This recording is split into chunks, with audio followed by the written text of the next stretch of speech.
Hello, hello, por favor. ¿Pueden tomar su sitio, por favor? Can you have your seat, please? We are going to start, por favor. Sí, un poquito de silencio. Un poquito de silencio, por favor. Could be a little bit quiet, please. We're going to start.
I think it's here.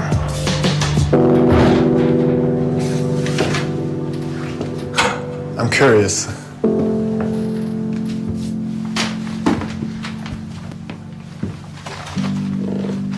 I found it.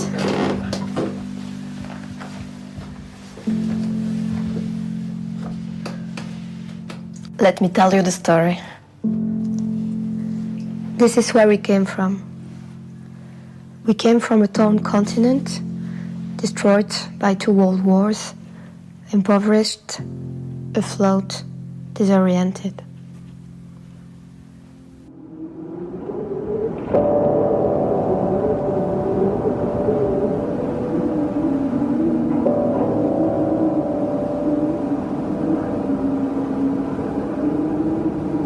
But the European ideal started as a way to bring peace and stability to this continent, trying for the first time in our history to create a union of different people and culture on equal terms, a project of bringing people together, regardless of their race, gender, religion, culture.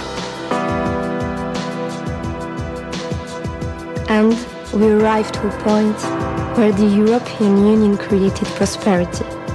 Economic growth was seen as a model for other parts of the world, based on values such as democracy, tolerance, justice, human rights. Things seemed to be going in the right direction. So what went wrong? Economic crisis, high unemployment, persistent low growth.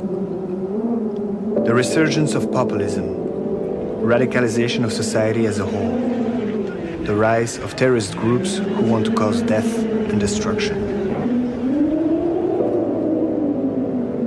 The future ahead seems dark sometimes, when we just focus on this news, on what pulls us apart, not what brings us together.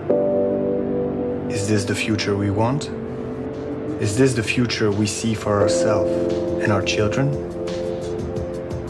Shouldn't we try to find a different way, tell a different story to the rest of the world? Shouldn't we tell ourselves a different story, a brighter one? A story of hope, of possibilities, of joy and happiness.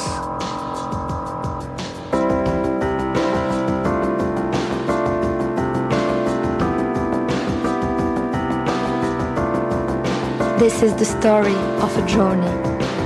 This is the story of a new path. This is a story of a path towards a better Europe. A story of lives, like the ones of you and me, who want simple things, like peace, a job, a community who cares, an education for our children, a place where our taxes contribute to building a better society, and for a union of equality, justice, fairness.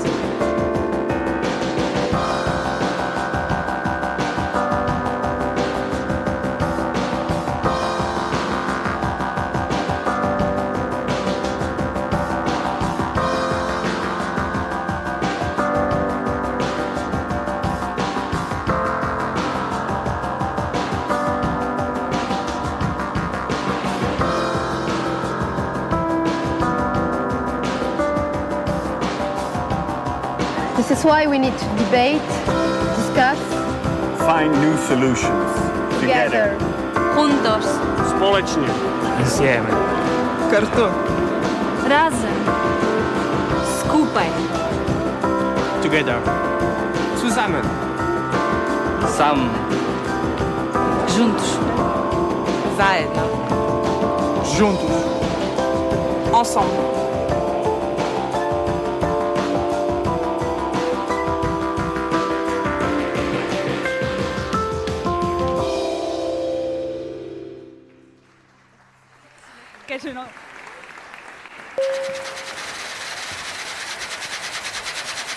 Buenas tardes, buena vesprada, good afternoon everyone in the online community and welcome to the Together event in Valencia.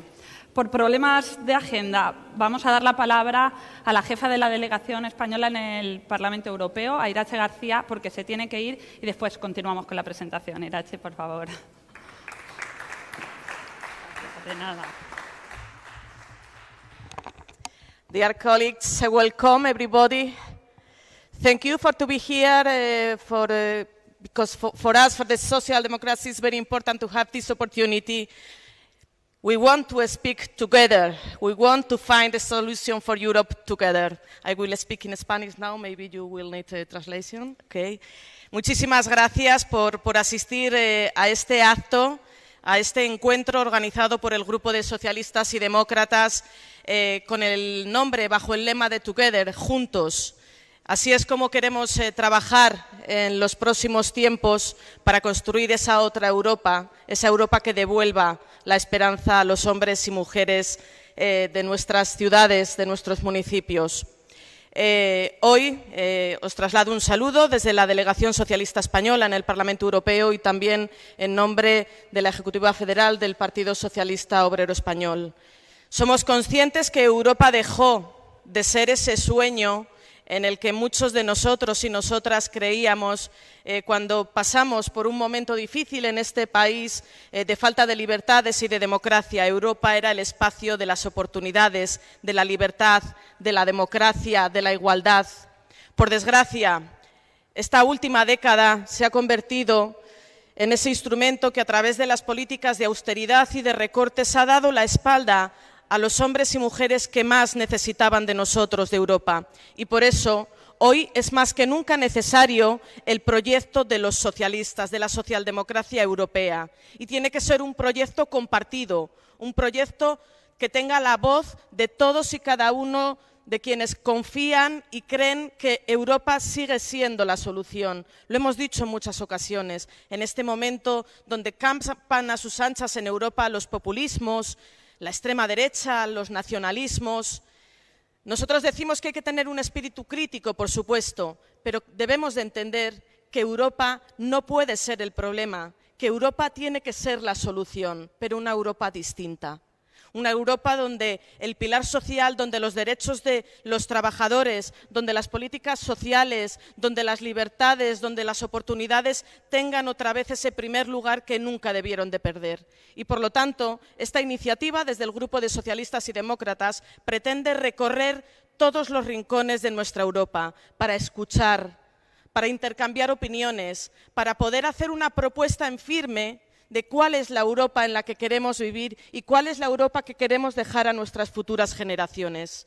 Por eso vamos a trabajar de una forma muy intensa a lo largo de esta tarde, pero también en el día a día. El Partido Socialista es consciente de que necesitamos fortalecer la socialdemocracia europea y abriremos a partir de ahora un diálogo con todos y cada una de las partes de la sociedad que tienen cuestiones que aportarnos para poder hablar de política social, de política de empleo, de política económica, de la lucha contra el cambio climático, de cómo afrontamos la situación de las migraciones y de la política de refugiados, de cómo somos capaces de responder de una forma mucho más adecuada a los problemas, a los retos y a los desafíos que hoy tiene la Europa del siglo XXI. Porque la Europa del siglo XXI, Europa es la solución a nuestros problemas. Una Europa que mire de frente a las personas y sea capaz de devolverles la esperanza que nunca debieron de perder en nosotros. Muchas gracias.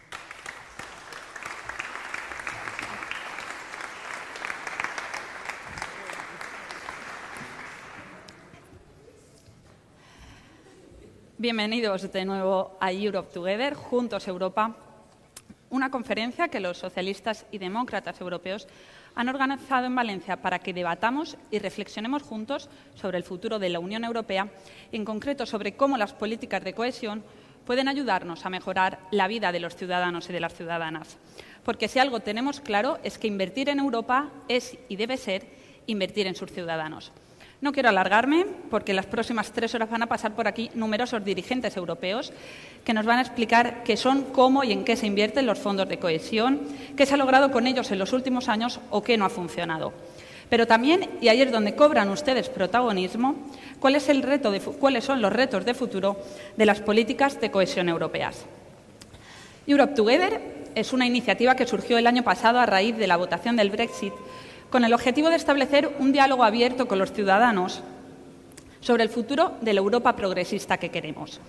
Por ello, Together no está pensado para ser una conferencia unidireccional en la que los ponentes hablan y ustedes escuchan. Queremos que interactuéis con ellos, que mostréis vuestras dudas, que seáis escépticos para lograr entre todos diseñar la mejor Europa. Se ha acabado el tiempo en el que los ciudadanos somos sujetos pasivos de esta Unión y ha llegado la hora de que comencemos a formar parte de las decisiones, que opinemos sobre ella, que las cuestionemos y también que aportemos nuestras inquietudes. El reto es acercar Europa a los ciudadanos y solo si Europa sabe de primera mano cómo y en qué debe mejorar, podrá lograrlo. Online followers, we also want you to participate actively in this debate, contributing with your comments and proposals through Facebook and Twitter, using always the hashtag Europe Together. During the discussion, we will also incorporate your suggestions. Bueno, como habéis podido observar, y si no lo sabéis, lo comentamos, el evento se está siguiendo también en streaming por una comunidad online de cerca de 500 personas que nos están siguiendo a través de la plataforma web de Europe Together, a través del YouTube y el canal de los socialistas y demócratas europeos y a través de las redes sociales. Por tanto, a todos los que estáis en casa y también a ustedes, les animamos a que participéis con nosotros a través de las redes sociales, que nos hagáis llegar vuestros comentarios y también a los ponentes utilizando el hashtag Europe Together. En la carpeta de información que se os ha facilitado tenéis el borrador de la declaración sobre el futuro de la política europea de cohesión que cerraremos esta tarde y que se incorporará al manifiesto final con el que los socialistas y demócratas europeos afrontarán en los próximos años el reto de avanzar hacia una Europa más europeísta y menos eurófoba. El objetivo es que a esta declaración, a este borrador, se incorporen vuestros comentarios y que al final de la jornada Isabel Toma, vicepresidenta del Grupo de los Socialistas Europeos en el Parlamento Europeo, y Katiuszia Marini, presidenta del Grupo en el Comité de las Regiones, lo presenten y lo sometamos a votación. La Europa que queremos, la Europa que defendemos, tiene futuro si luchamos por él. Con la salida del Reino Unido de la Unión Europea se abrió un periodo de reflexión, de dudas y de incertidumbre que debemos afrontar con serenidad, pero con valentía. Ahora tenemos la oportunidad de refundar el proyecto europeo, pero no podemos perder más tiempo. Iniciemos desde ya y, sobre todo, a partir de 2019, un nuevo capítulo en la historia de la Unión Europea con un mayor protagonismo, si cabe, de la socialdemocracia y de las ideas progresistas. Ese es el objetivo de estas jornadas y ese es el reto de los socialistas y demócratas europeos. Bienvenidos a Europe Together.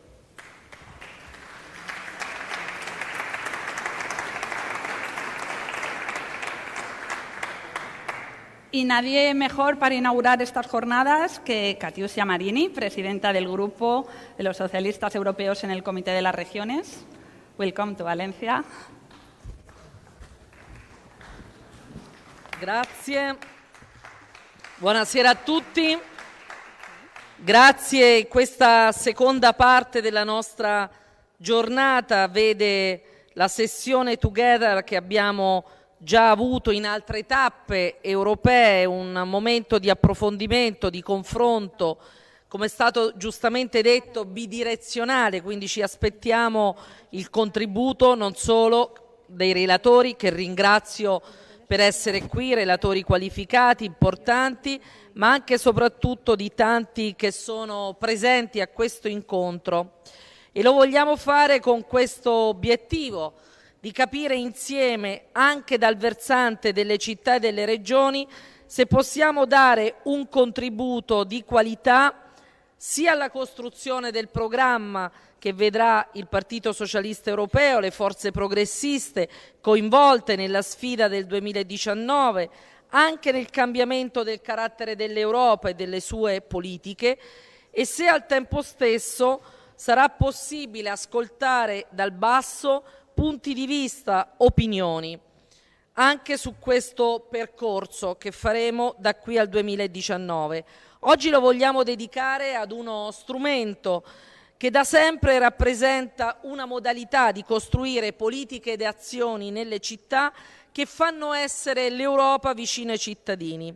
Ma è stata davvero così la politica di coesione, quella a cui noi affidiamo come esponenti delle autorità locali e regionali, delle città, delle regioni d'Europa, abbiamo sempre affidato una centralità fondamentale per costruire politiche di investimenti, per qualificare le nostre città, per cambiare la qualità della vita dei nostri cittadini. Oggi in questa interazione anche con voi vogliamo capire come la politica di coesione, nata e pensata come strumento volto a ridurre le diseguaglianze, le distanze tra le regioni europee e anche all'interno delle nostre comunità, come oggi di fronte alla sfida che viene dopo la crisi di questo decennio, ancora oggi è possibile che la politica di coesione sia davvero uno strumento utile, fondamentale, per continuare ad agire sul versante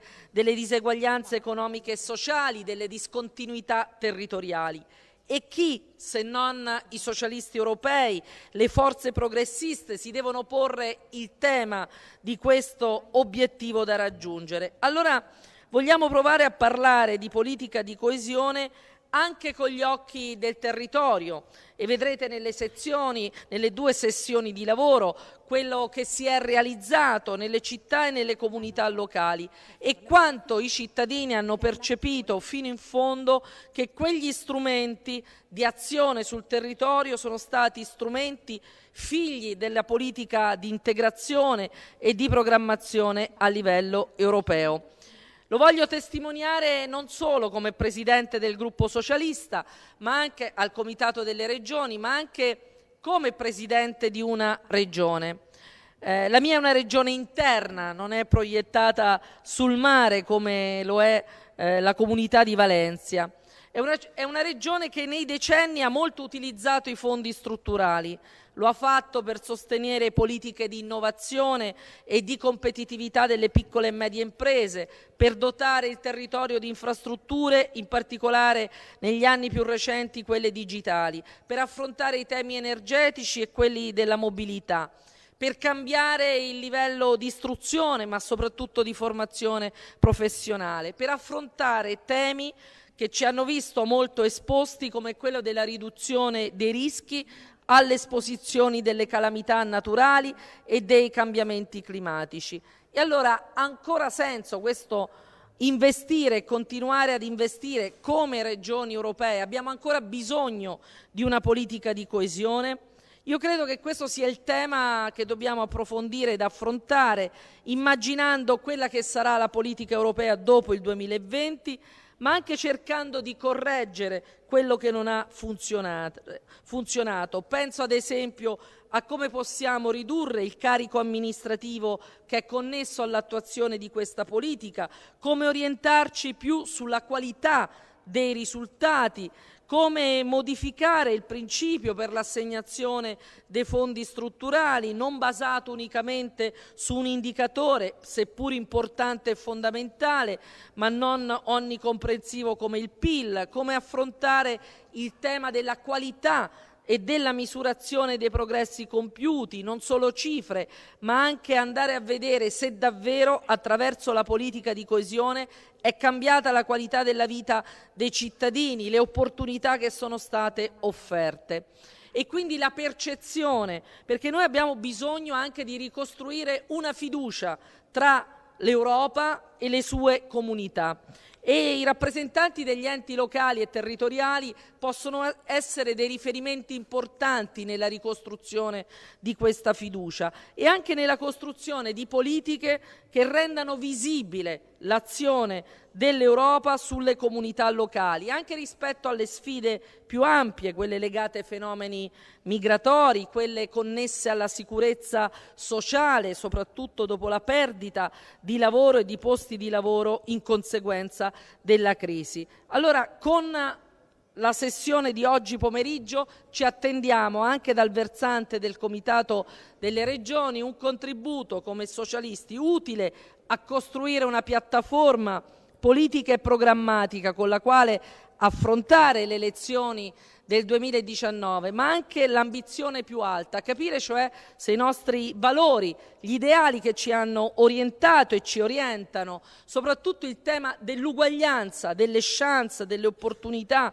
rivolte in particolare alle giovani generazioni, trovano risposte anche negli strumenti che siamo in grado di mettere in campo e se questi strumenti possono rappresentare, come vuole essere ambiziosamente la politica di coesione, uno degli assi su cui mantenere un rapporto di fiducia tra cittadini ed istituzioni europee. Oggi pomeriggio siamo qui anche per ascoltare, soprattutto per ascoltare, quindi ci aspettiamo da un lato i contributi qualificati dei relatori, ma anche i punti di vista di una platea allargata che con la sfida di Together, insomma insieme, pensiamo anche di costruire il nostro manifesto e anche un primo contributo che vogliamo dare a questa giornata di lavori e che illustreremo al termine della sessione. Grazie e buon lavoro a tutti e grazie Valencia.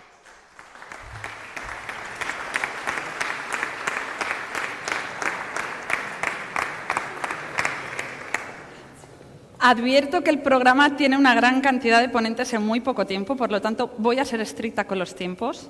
A partir de ahora, Inmaculada intenta ser un pelín más breve. Damos paso a la eurodiputada Inmaculada Rodríguez Piñero, miembro también de la Ejecutiva de los Socialistas Valencianos. Inmaculada, por favor.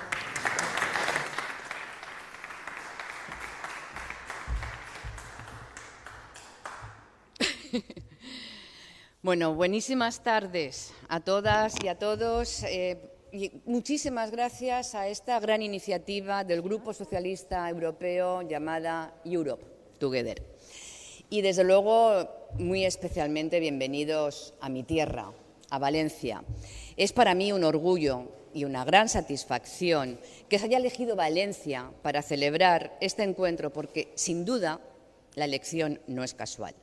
Y responde al reconocimiento del gran trabajo realizado por nuestro presidente, Ximo Puig, para cambiar la imagen de Valencia en Europa.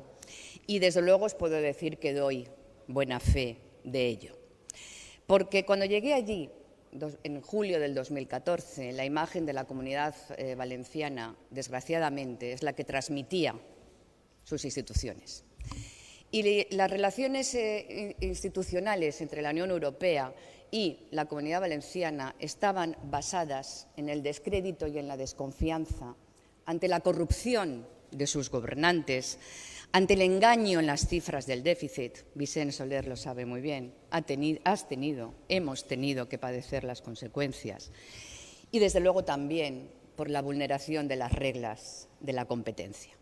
Y hemos pasado de esa imagen a ahora tener una Comunidad Valenciana cuyas instituciones son valoradas, son apreciadas y son respetadas por su honestidad, por su transparencia, por su lealtad a las instituciones europeas. Y quiero señalar que no en vano nuestro presidente Ximo Puig es el único presidente autonómico, junto al presidente de Euskadi, Íñigo Urkullu, que ha tenido y mantenido una reunión con el presidente Juncker. Y quiero también señalar otra cosa. Nuestro grupo, S&D, ha elegido también Valencia para que se realice esta jornada, porque es un reconocimiento, sin duda, al Partido Socialista, al PSOE y, en particular, al PSPB, a los socialistas valencianos, por nuestra vocación europeísta, por ser un partido que ha decidido desempeñar un papel activo en el diseño y la respuesta de la socialdemocracia ante los retos y los desafíos del siglo XXI. Quiero también dar las gracias, desde luego, a todos los que habéis hecho posible que este evento tenga lugar aquí. No os podéis imaginar las horas de trabajo, de coordinación y de esfuerzos que hay para que podamos tener hoy este debate. Así que muchas gracias a todos los funcionarios del grupo S&D. Gracias a Irache, que se ha tenido que marchar corriendo, os puedo decir que doy fe del enorme esfuerzo que ha hecho para estar hoy aquí con nosotros, porque tiene un compromiso ineludible en Valladolid y tiene que llegar allí a tiempo.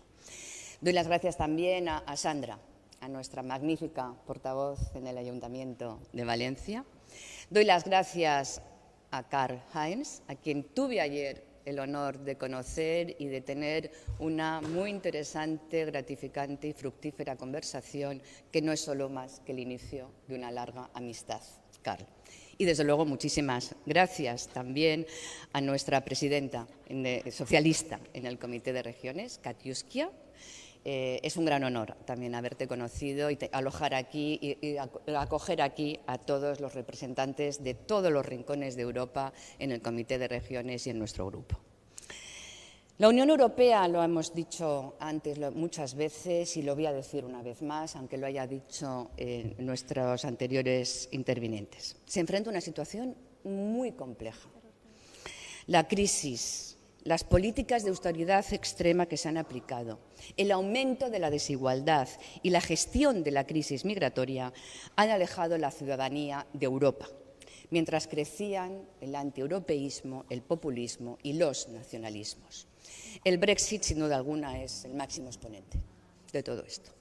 Pero la incertidumbre provocada por el Brexit es una oportunidad para reflexionar hacia dónde nos dirigimos y, sobre todo, ¿qué Unión Europea queremos para conseguir un futuro mejor y cómo lo vamos a hacer?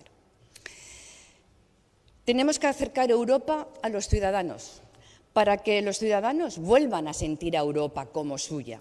Y para eso tenemos que hacer dos cosas. Tenemos que reivindicar a Europa y tenemos que mejorar Europa. Tenemos que reivindicar Europa porque Europa es necesaria. Sin la Unión, hoy no seríamos lo que somos. Ningún país tiene ni el poder, ni la fuerza, ni la capacidad necesaria para por sí solo hacer frente a los grandes desafíos a los que nos enfrentamos.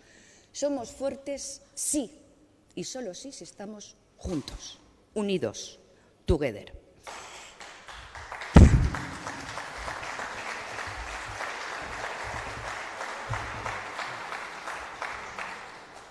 Y tenemos que mejorar Europa, y para eso precisamente estamos hoy aquí, para diseñar, elaborar y compartir el proyecto socialdemócrata.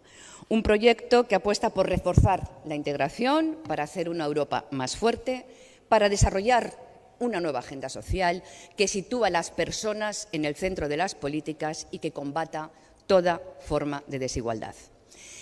Y, finalmente, quiero recordaros que las próximas elecciones autonómicas y locales serán también las próximas elecciones europeas. La socialdemocracia tiene que ser y tiene que percibirse como el motor de impulso del cambio en defensa de esa Europa más solidaria y más social, que haga que todos los europeos se vuelvan a sentir orgullosos de formar parte de ella.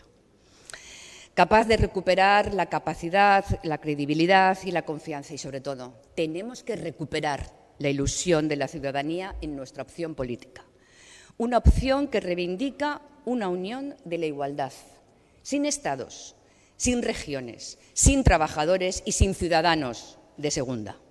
Y en esta nueva etapa los socialistas estamos hoy aquí reunidos para discutir uno de los temas más importantes que contribuyen a edificar una Unión Europea solidaria, los fondos de cohesión, fundamentales para avanzar hacia una mayor convergencia entre los pueblos y las regiones de Europa.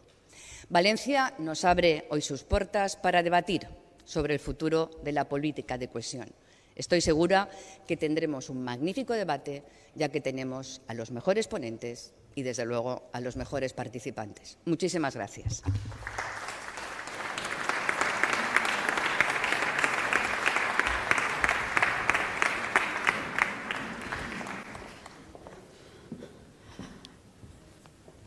Debido a un problema también de agenda, el presidente de la Generalitat, Ximo Puig, está reunido con la comisaria europea. Se incorporará posteriormente a la mesa redonda, al debate sobre el futuro de las políticas europeas después de 2020.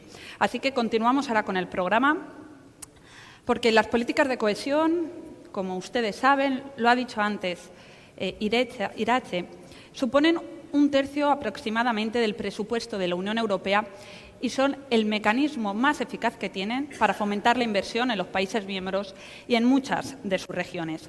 Por ello, y dada su importancia, Europe Together ha querido celebrar una jornada específica destinada a explicar qué son los fondos de cohesión, cuáles son los objetivos que se busca con ellos y también para hacernos ver cuáles son algunas de las iniciativas, de las propuestas o de los proyectos más importantes que se han financiado en los últimos años o que se están financiando en la actualidad con estos fondos. Y es que la realidad es que Europa invierte miles de millones en los países miembros sin que los ciudadanos seamos conscientes de que el colegio o el centro de salud más próximo son muchas veces financiados en parte con fondos europeos. Por ello, de hecho, esta misma mañana muchos de ustedes han visitado el puerto de Valencia o la Albufera, que son dos espacios completamente diferentes, con funciones muy dispares y que, en cambio, ambos han recibido en los últimos años fondos procedentes de las políticas de cohesión europea. Por ello, representantes de hasta 7 países, entre ellos Alemania, Francia, España o la región ártica, van a ponernos a modo de postales de sus regiones o de sus países cuál es el valor añadido que los fondos de cohesión, los fondos estructurales, han aportado a sus regiones para avanzar en una mayor cohesión social, territorial o económica. Voy a dar paso uno a uno a los ponentes. Os pido brevedad, se repite el formato y os recuerdo que el objetivo es fomentar la interacción con el público. Por lo tanto, tenéis 5 minutos para explicarnos a modo de postales qué ha logrado la Unión Europea en vuestras regiones y para intentar convencernos de que las próximas vacaciones vayamos a visitaros. Empieza una compañera nuestra de aquí de Valencia, Sandra Gómez. Adelante.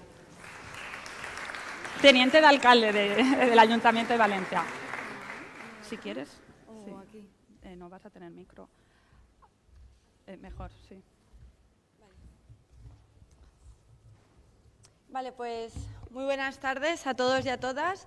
Mi nombre es Sandra Gómez y soy la vicealcaldesa de Valencia y he elegido el Cabañal como el ejemplo perfecto sobre la importancia que tienen los fondos europeos para la cohesión social y territorial de determinadas zonas. El Cabañal es un barrio marinero que de hecho fue un municipio un pueblo propio del entorno de Valencia.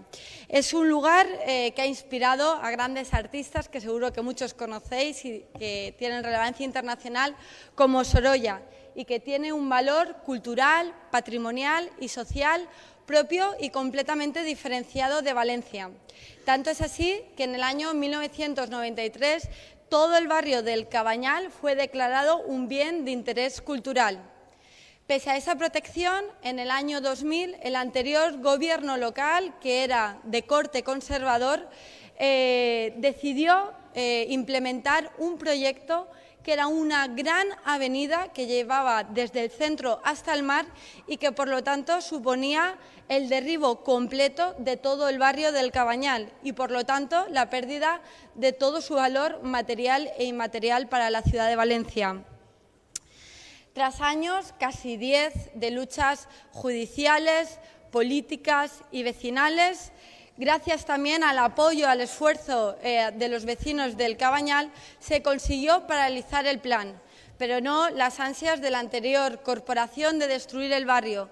Por eso sometió a un proceso de moving inmobiliario a todos sus vecinos, que la gran mayoría tuvieron que abandonar su barrio y sus casas y hacer un proyecto de vida en otro lugar de Valencia.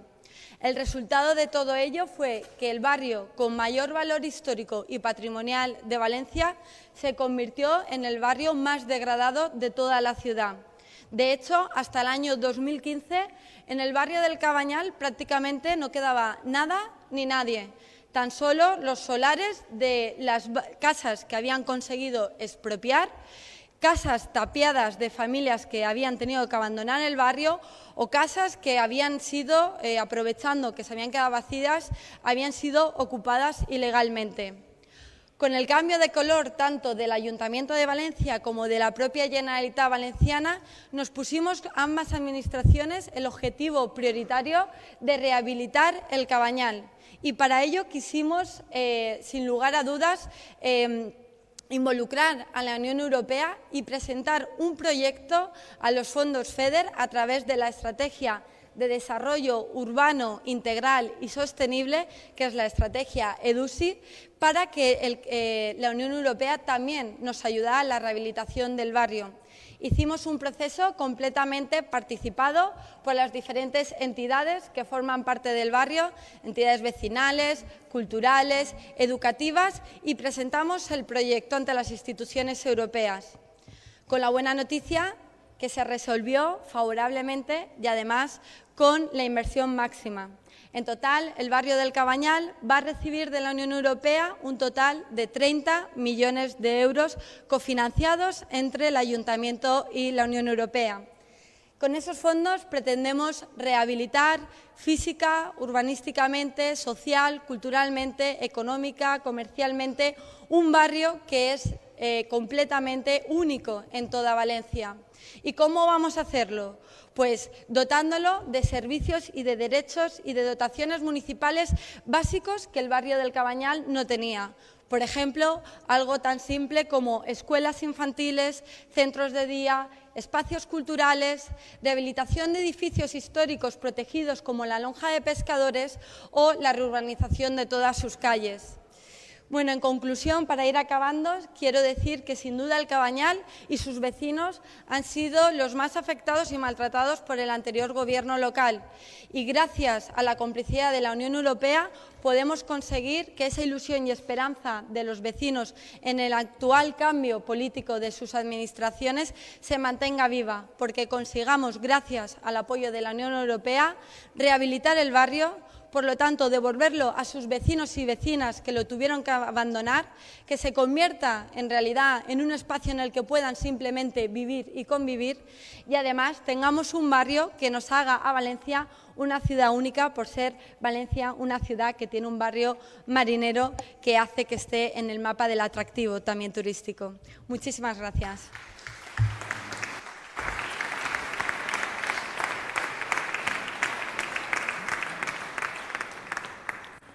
Remember that we are using the hashtag #EuropeTogether on Facebook and Twitter, and that you can leave your comments on social networks to close the declaration with your contribution.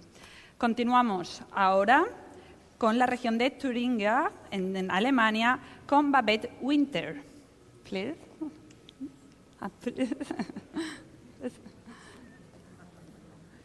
And Patricia Roth, sorry. Sie kommen gleich. Ja, sehr geehrte Damen und Herren, liebe Freundinnen und Freunde, Genossinnen und Genossen. Ich gehöre zu den Politikerinnen, die sich denken, ich kann was allgemein zu Thüringen sagen und zur politischen Linie, wie wichtig Europa und die Fonds für uns sind. Für Projekte finde ich es immer gut, wenn die Menschen, die Projekte machen, auch die Chance haben, sie selber vorzustellen. Deshalb habe ich Patricia Roth mitgebracht von der Handwerkskammer in Erfurt, einer wunderschönen Stadt mitten in Thüringen. Das Projekt selbst wird sie selber vorstellen. Ich möchte im Anfang nur 2 Sätze sagen. Hätte ich gewusst, ich soll werben für den Tourismus, dass die Menschen uns besuchen, hätte ich wunderbare Fotos von Erfurt, Weimar, der großen Kulturhauptstadt oder von der Wartburg mitgebracht. Das habe ich jetzt nicht. Glauben Sie es mir auch so, dieses Land im Herzen Deutschlands ist einen Besuch wert, auf jeden Fall. Und es ist ein Bundesland, was in früheren Zeiten zur sozialistischen DDR einem nicht demokratischen Staat gehörte und alle, glaube ich, wissen, wie schwierig die Situation in den 90er Jahren war. Und in Zeiten, wo Nationalismus auch bei uns und Populismus aufblüht oder erstarkt, erzählen wir immer wieder von der Landesregierung, Thüringen hat massiv von Europa profitiert. Ohne Europa wäre Thüringen nicht in dem Stand, wie es jetzt ist. Und ich sage das auch deshalb hier in Valencia in Spanien, um auch ein Stück Mut zu machen. Wir haben mit den europäischen Strukturfonds nicht nur investiert und gebaut, sondern auch mit den Sozialfonds ganz viel erreicht.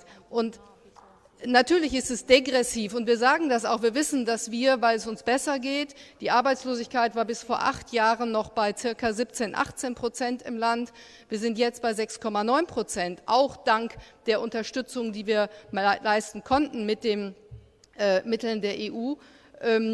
Deshalb wissen wir, dass wir uns konzentrieren müssen mit den Tätigkeiten aus den Fonds. Was machen wir dann konkret? Und das ist das Projekt, was ich mitgebracht habe.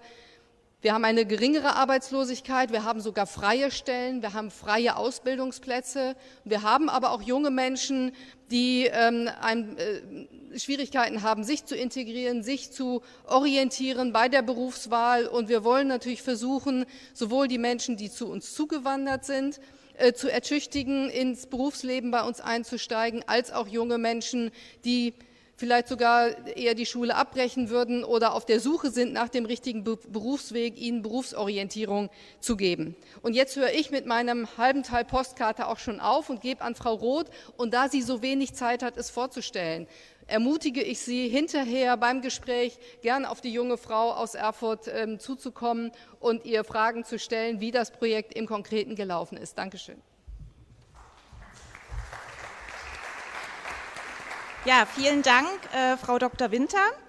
Ich freue mich sehr, heute bei Ihnen sein zu dürfen als Gast und unsere Maßnahme zur praxisnahen Berufsorientierung vorstellen zu können.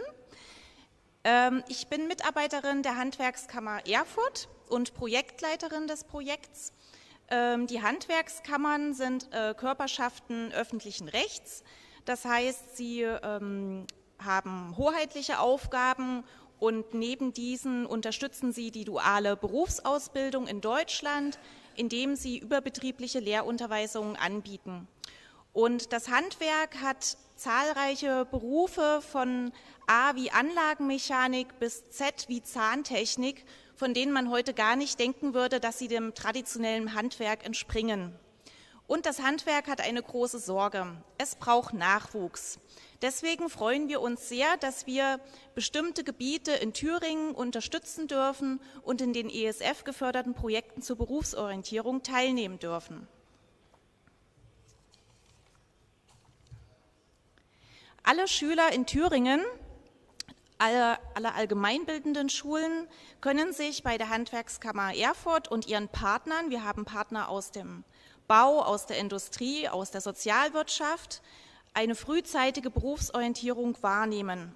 Im Rahmen der Thüringer Landesstrategie zur Berufsorientierung und der ESF-Schulförderrichtlinie bieten wir eine flächendeckende Berufsorientierung für Schüler ab der Klassenstufe 7 an. Berufsorientierung im Handwerk heißt reinschnuppern in die berufliche Praxis. Berufsorientierung gibt es bei uns zum Anfassen und zum Ausprobieren. Hier darf jeder schrauben, lackieren, einheizen, löten und naschen.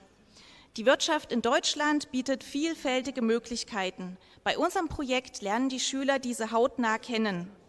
Das Ziel unserer Berufsorientierungsmaßnahmen ist die Erhöhung der Berufswahlkompetenz unserer Schüler.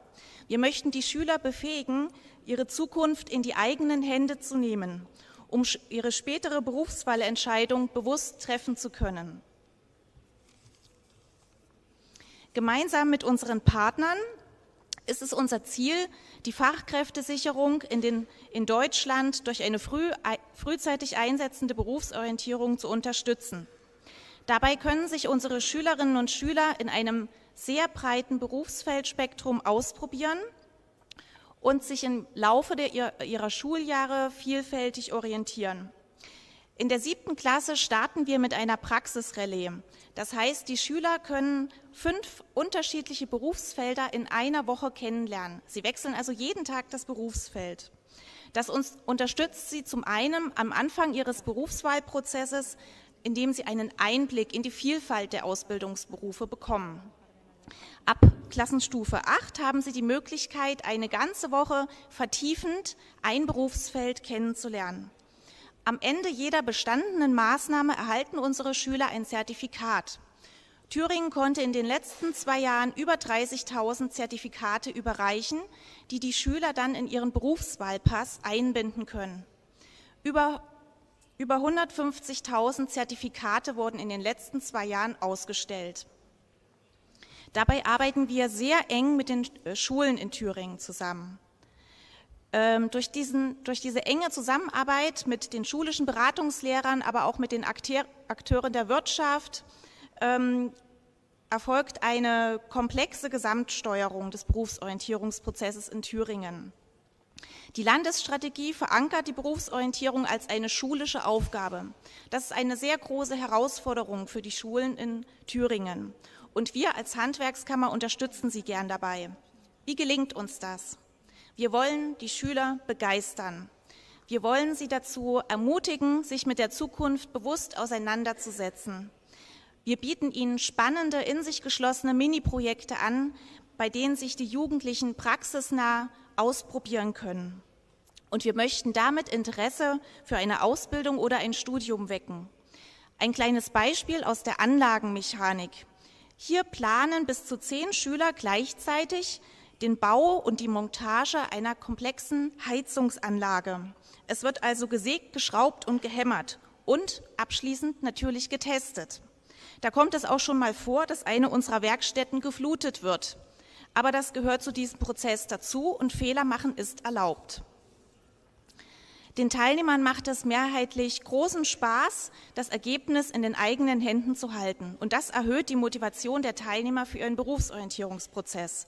Wir haben damit sehr gute Erfahrungen gemacht und freuen uns, dass die ESF-geförderte Maßnahme so viele Schüler flächendeckend erreicht. Und sehen angesichts unbesetzter Ausbildungsplätze und einem drohenden Fachkräftemangel, wie wichtig die Förderung solcher Projekte auch weiterhin ist. Vielen Dank.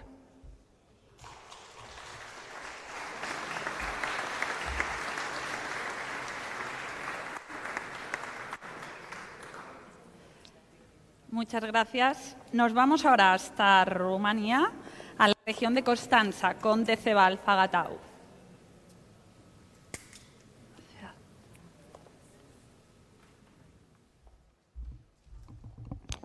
Good evening, ladies and gentlemen. For me, it's an honor to be together with you in Valencia. I'm the mayor of Constanța in Romania, a port city, border of EU and NATO. In 5 minutes, I'm gonna tell you a story, a short story. More than 2,500 years ago, around 600 BC, before Christ, to be more exact, a small village was born from the sea and by the sea.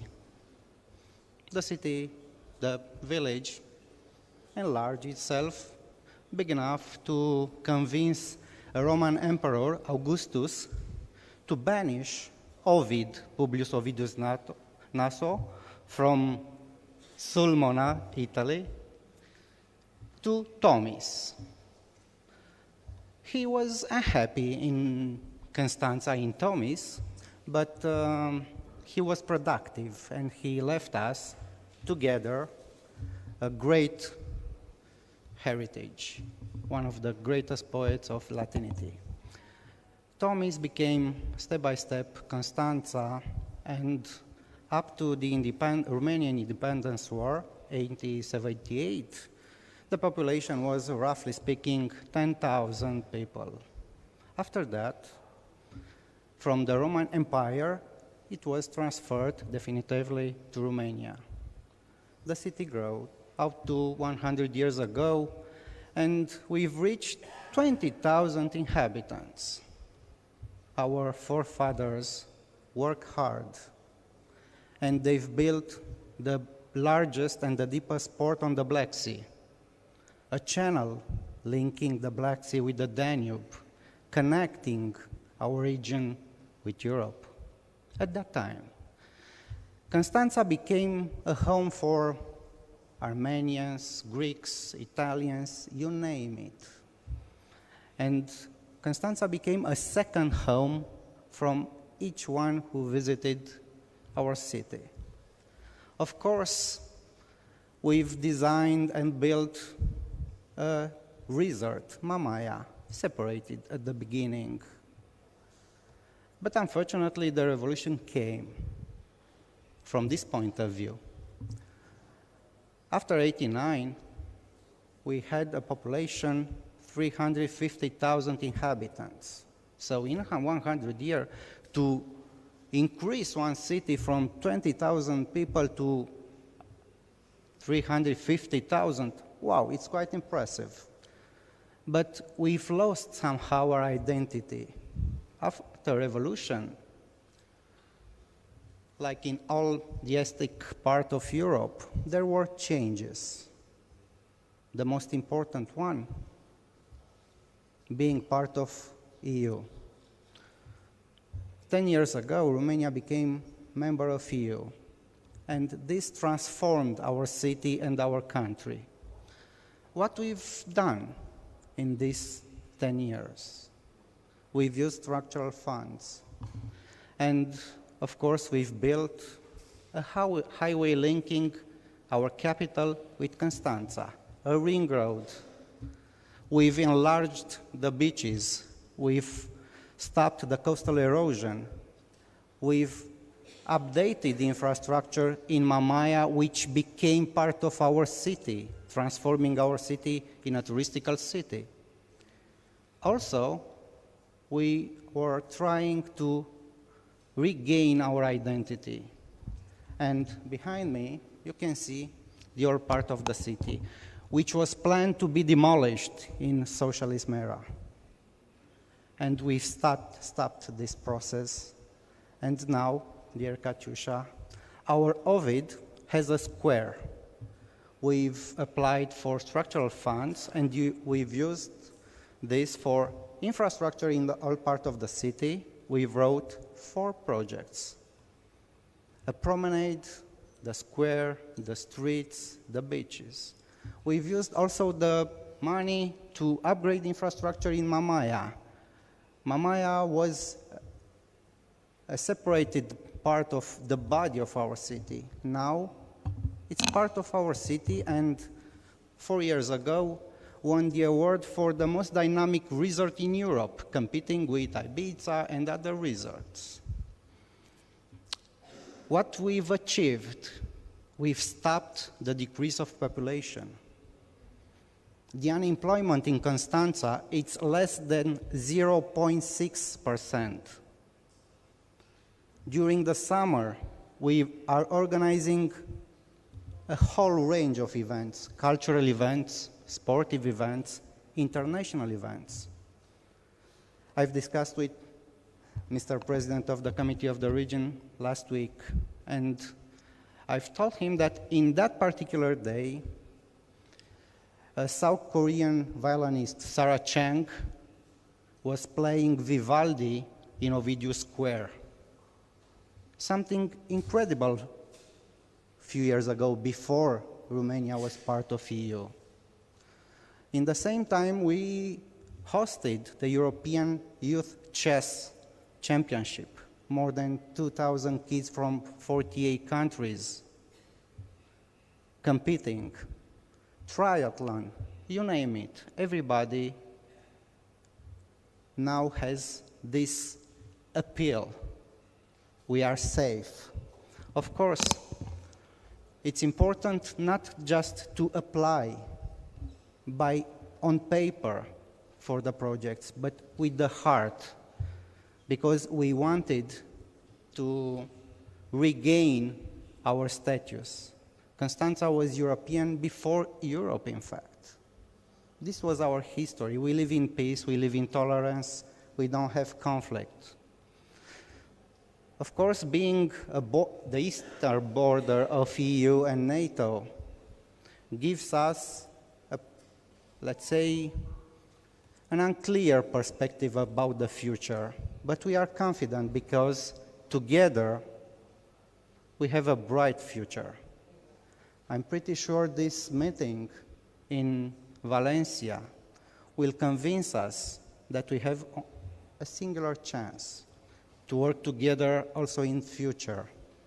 That's why, because next year our country is going to celebrate 100 years from the big unification, I'm addressing to the PAS group in the Committee of Region a kind invitation to have the group meeting in Constanța in Romania, preparing the presidency of the Europe in 2019.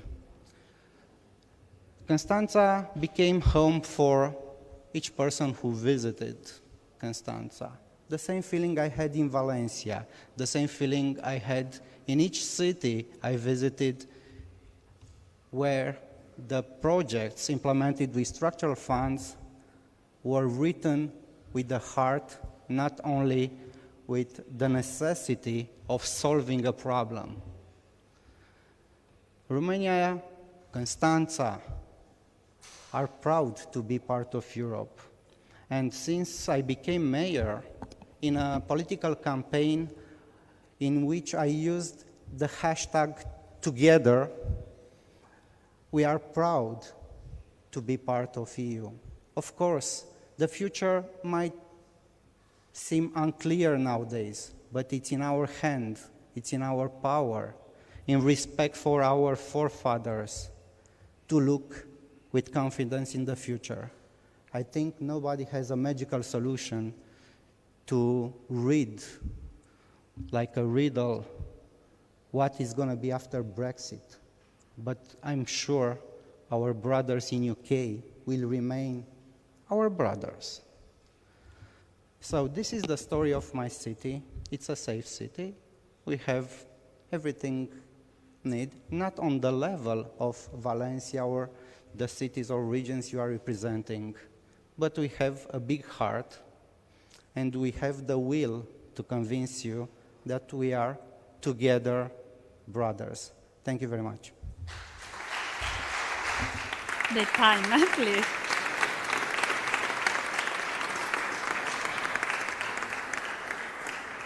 El profesor Martin Charter nos lleva hasta la región ártica. Okay, thank you very much, organisers, for the opportunity to speak. Hopefully, it is up there. 640,000 tonnes of nets and ropes going to the sea each year. That represents around 10% of the ocean waste plastic. And we're hearing a lot more about that problem globally at the moment. I'm part of the Circular Ocean project that has been funded by the Northern Periphery and Arctic Programme with partners in Norway, in Scotland, in Denmark through Greenland and Ireland. I'm from the UK and we were brought in particularly for our knowledge around eco-innovation and eco-entrepreneurship. So what have we found so far in the project? Our partners have gone out to the different port areas and they've researched what the activities are going around the whole issues of the collection, the recycling and the conversion of the nets potentially into products. What we've seen at the port areas is very little nylon nets because there are markets for those nylon nets, but there are piles often contaminated of the polypropylene and the polyethylene nets. So there are already markets for those nylon nets. What we found in parallel global research into products that are being made from fishing net polymers is there's also nylon in those products. So what we found is really in the European context, only two significant recyclers of the net. A mechanical recycler that takes all the different polymers in Denmark, who is in the process of producing a series of pellets there, potentially go to products. And then an Italian company called Aquafil, who've got a very innovative de- and repolymerization process to effectively produce second life fibers as good as new. And then those fibers, through their EcoNile brand, are going out into carpet tiles, into clothing and other products. So there are a range of products out there, but there's often small companies doing this that are reusing the nets in different forms, maybe into bracelets, and there's a few other small innovative companies that are starting to emerge. Notably, unfortunately, one not in Europe, in Chile, called Burio, who are making skateboards from the polymers using injection molding. So part of the problem at the moment, if you've got this growing challenge around those waste nets, that's a European coastal problem, but there's not enough capacity to drive that innovation at the moment. We've got a very practical example, and if any of you know anybody who can deal with this, is a company who wants to raise awareness of ocean waste plastics in the company. They want to buy 100,000 bracelets made from either the fibers or the ropes, but they cannot find anybody who's got the critical mass to supply those products. That also illustrates a finding from about 3 or 4 Interreg and ERDF projects that we've been involved in, where we've had 600 eco-innovative companies through our programs. 2 major problems for those micro SMEs and the startups: lack of access to early stage funding to produce your first prototype, and lack of skills in terms of commercialization. So this is a big problem, particularly the local area.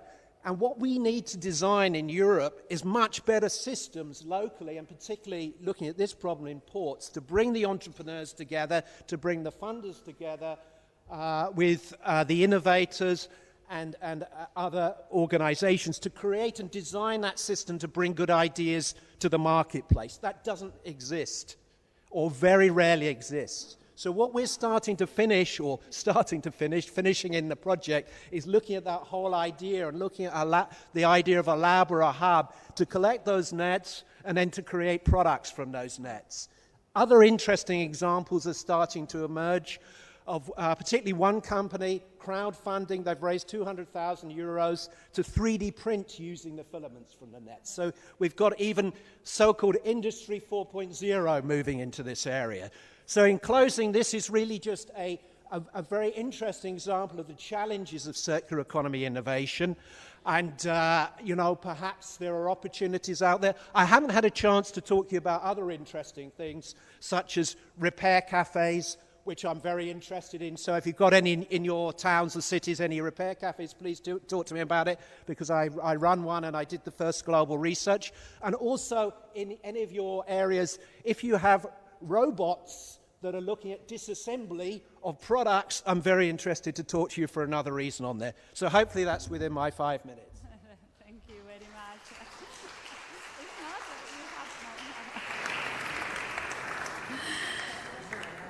En Francia, en la región de Nouveau-Aquitaine, Isabelle Boudinot.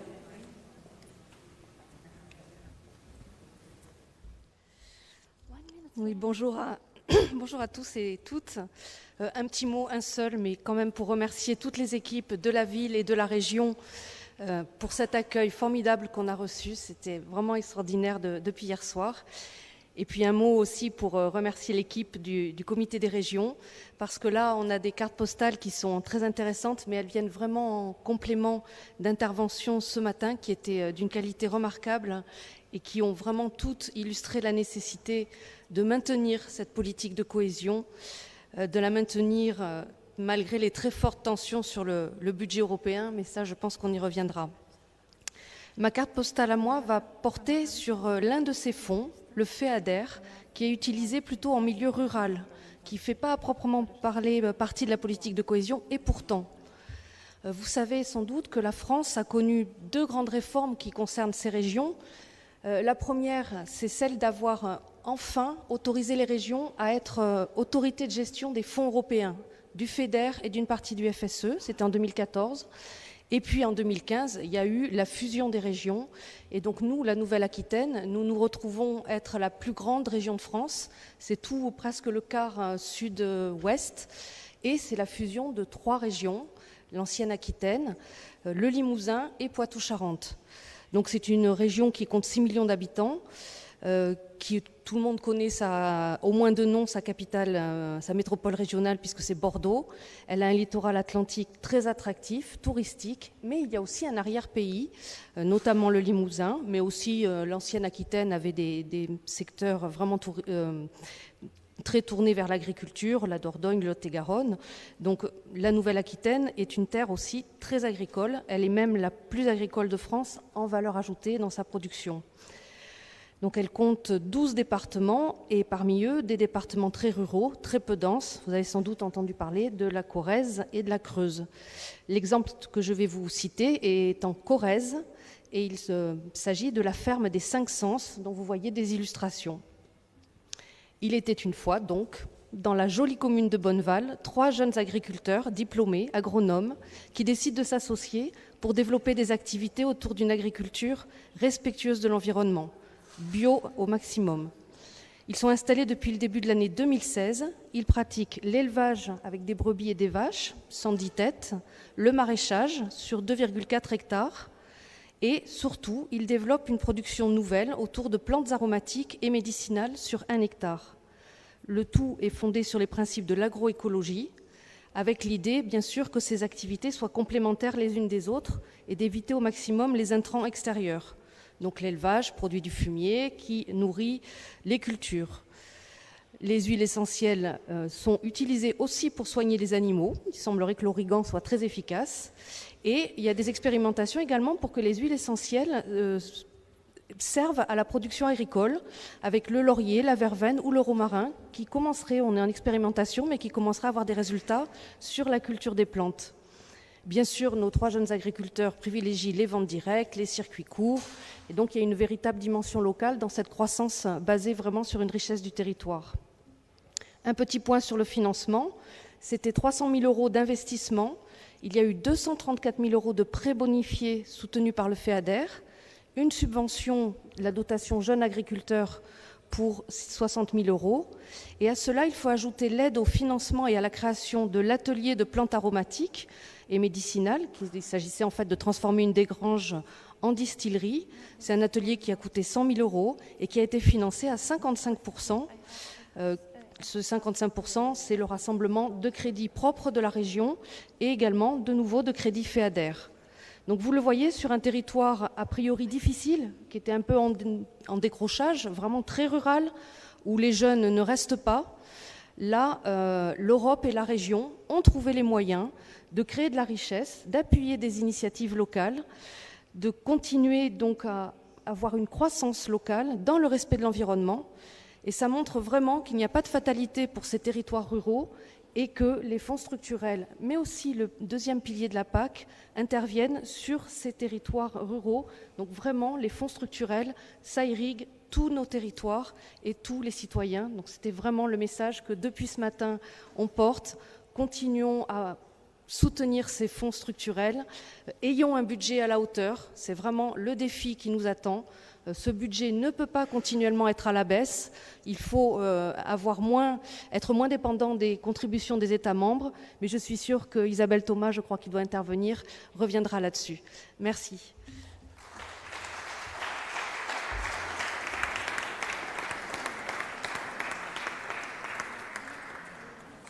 The last one is Ilmar Ripelu from Malmö in Sweden.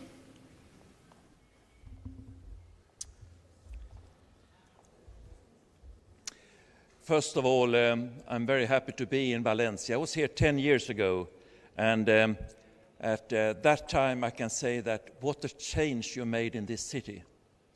So it's a completely different city, and you can see in what way the funding in Europe had been beneficial from this city. I'm trying to use my 5 minutes to talk more about the bottom-up process, in what way we are including the citizen in this way of changing our lives, changing the possibilities that are embedded in the story of Europe and European Union. Malmö was a city that was a very strong industrial city, and as a mayor, I was mayor there for about almost 20 years. And of course, as a mayor, you put the city in the center of the world. That's the way you are looking upon yourself and the citizen, of course. Malmö is a city quite not big in a European point of view, 330,000 inhabitants. 4 of 10 are born in another country.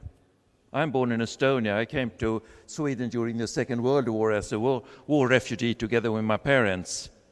In the city of Malmö, we have 178 different nationalities living there. We are in that way a cosmopolitan city, and that is also very important, to not to be too nationalistic and not looking too much inside the borders. We must be proud of our history, of course, like we heard from Constanza.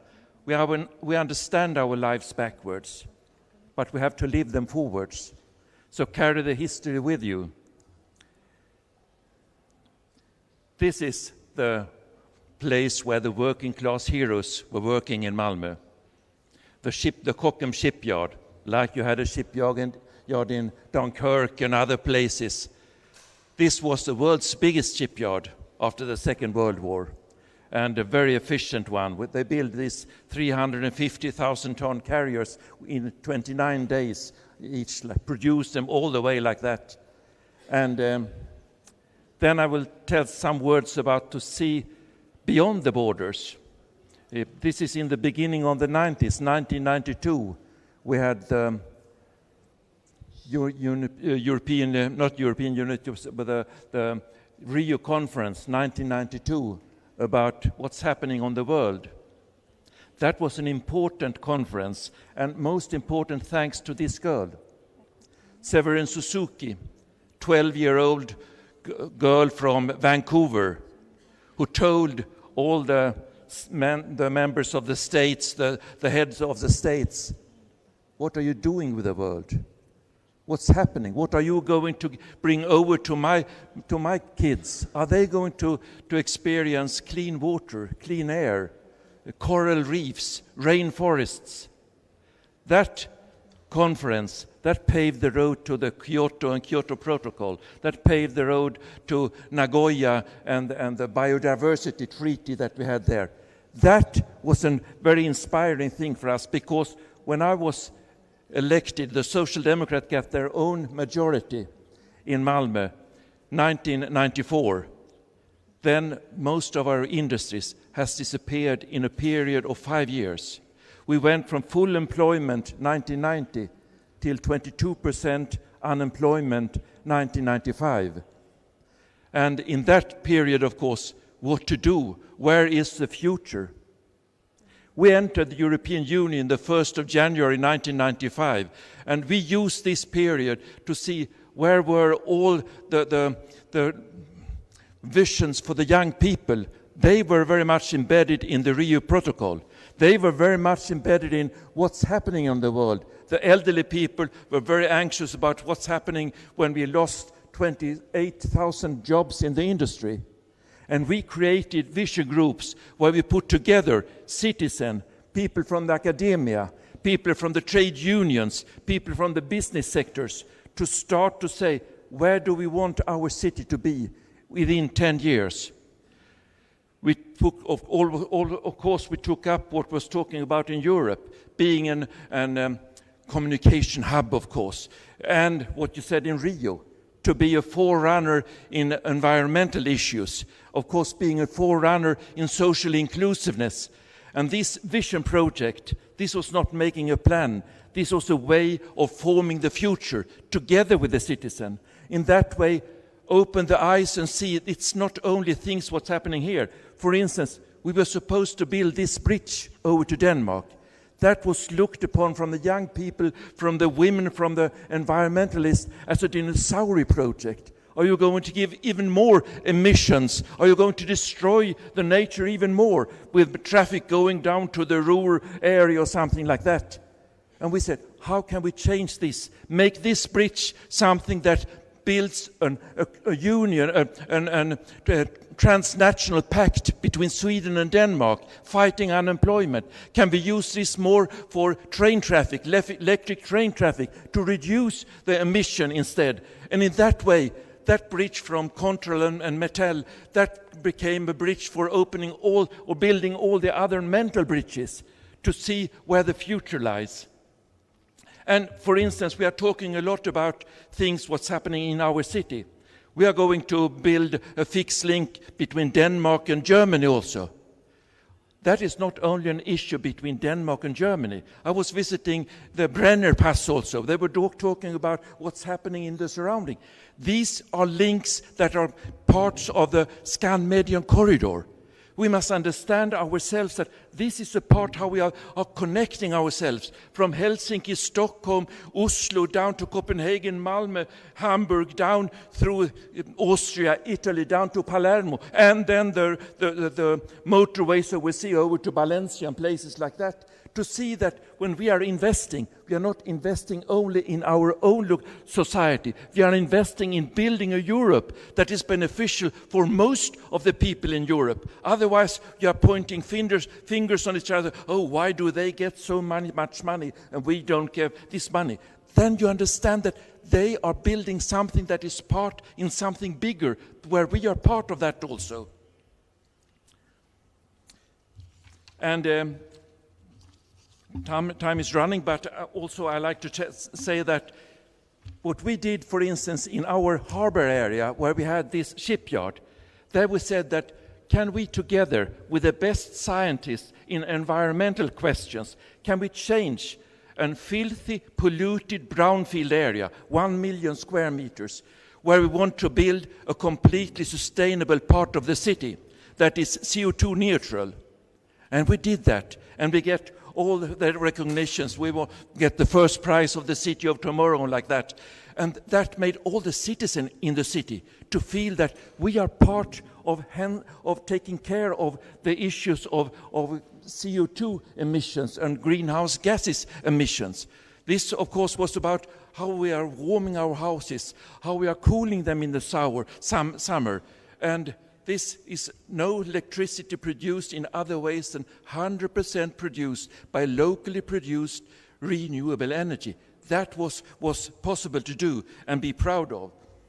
And the next issue, of course, is to build a new university, a brand new university, where you can see that the young people that needs better education can go into a university where you are combining technique and society environment, where you're combining the same way art, communication, and building the gaming stories like we are doing there, or health and society, cross old faculty borders. And that, of course, creates also possibilities to see that we are part of that. Of course, we are using also some European funds, but not very much. But we are using the urban funds. We are using some of the funds for the infrastructure, like I showed you. But most of all, after 10 years, 2009, we got the prize that we were the forerunner in Sweden. We was the best economic growth city in Sweden. And 4 months later, we got the UN most prestigious Scroll of Honor, being the 21st century's eco-city. We are showing that economic growth and sustainability is not contradictory. They are working together. We lost 28,000 jobs. We have since then created 52,000 new jobs. And that means that new jobs in a sector that is much more sustainable in that way. And if I had more time, then I should tell you about, of course, how it changed where we took, before we put all the waste, we put that on landfill. 1995, we put 70% on landfill. Today, we are reusing, we are regaining resources out of it, and we are regaining energy out of it. We are putting 1.4% on landfill. All the rest is used and reused. All the organic waste goes to fermentation, gives us biogas. All the city buses are run by the biogas. And that is the way that people understand in what way they are part of creating the new world. This was a part of Rio conference that was about agenda for the 21st century. Today, we are all active in the Paris Agreement. We are active in sustainable development goals that are all these challenges that all of us is working with. But what I'm trying to say to you is you can never do that top down. You must always engage the citizen, must engage the local people in it, and that open your eye process, that creates a lot of possibilities for the future. And I'm sure what I'm seeing here in Valencia, what I'm seeing in many places in Europe today, where I can see the change that we have had the last 10, 15, 20 years, that is, for me, a very optimistic way. And if we can get that into force and that in action and tell the stories for most of us, then I'm very optimistic for the future. Thank you for your kind attention.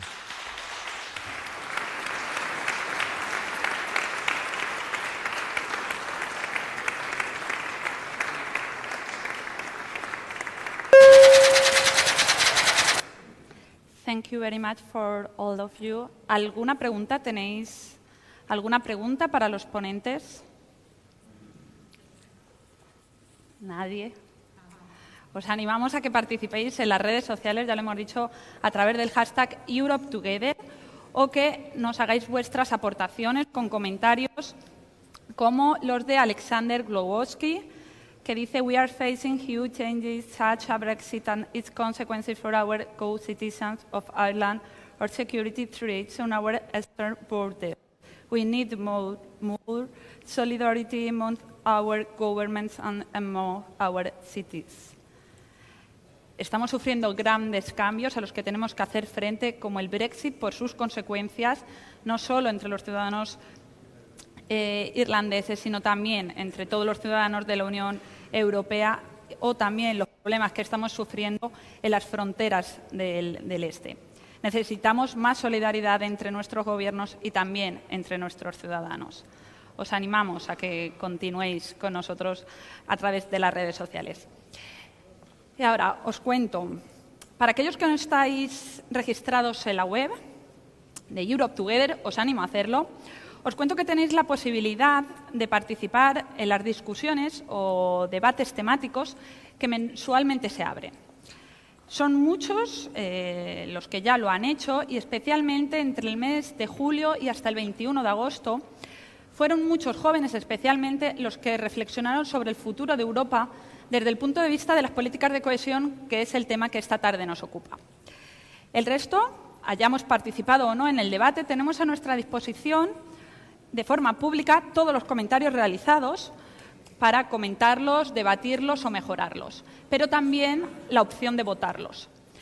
Hay un pulgar en alto, una especie de like, como el que hay en Facebook, un me gusta, para aquellas iniciativas que nos hayan resultado más interesantes. Y aquellas personas cuyos comentarios reciben más likes, se les invita a participar en el evento Together correspondiente. Así, esta tarde tenemos con nosotros a los Together Ambassadors, que son unos galardones que presenta y entrega Joao Albuquerque, presidente de los Jóvenes Socialistas Europeos, a los dos jóvenes cuyas propuestas sobre las políticas de cohesión europea han resultado más interesantes. Por favor.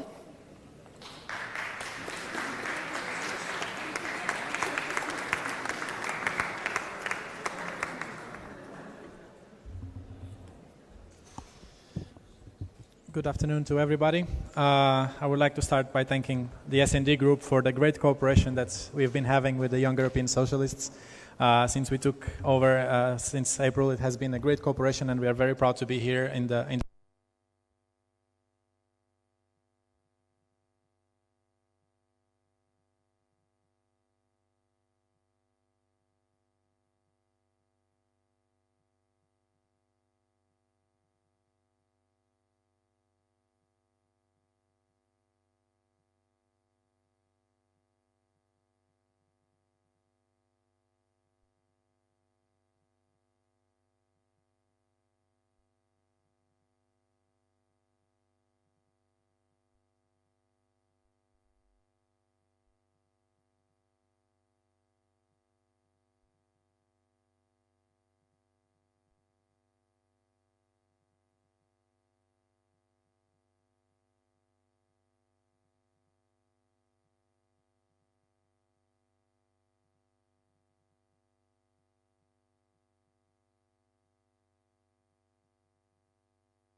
and by extension to start supporting Greece's economy.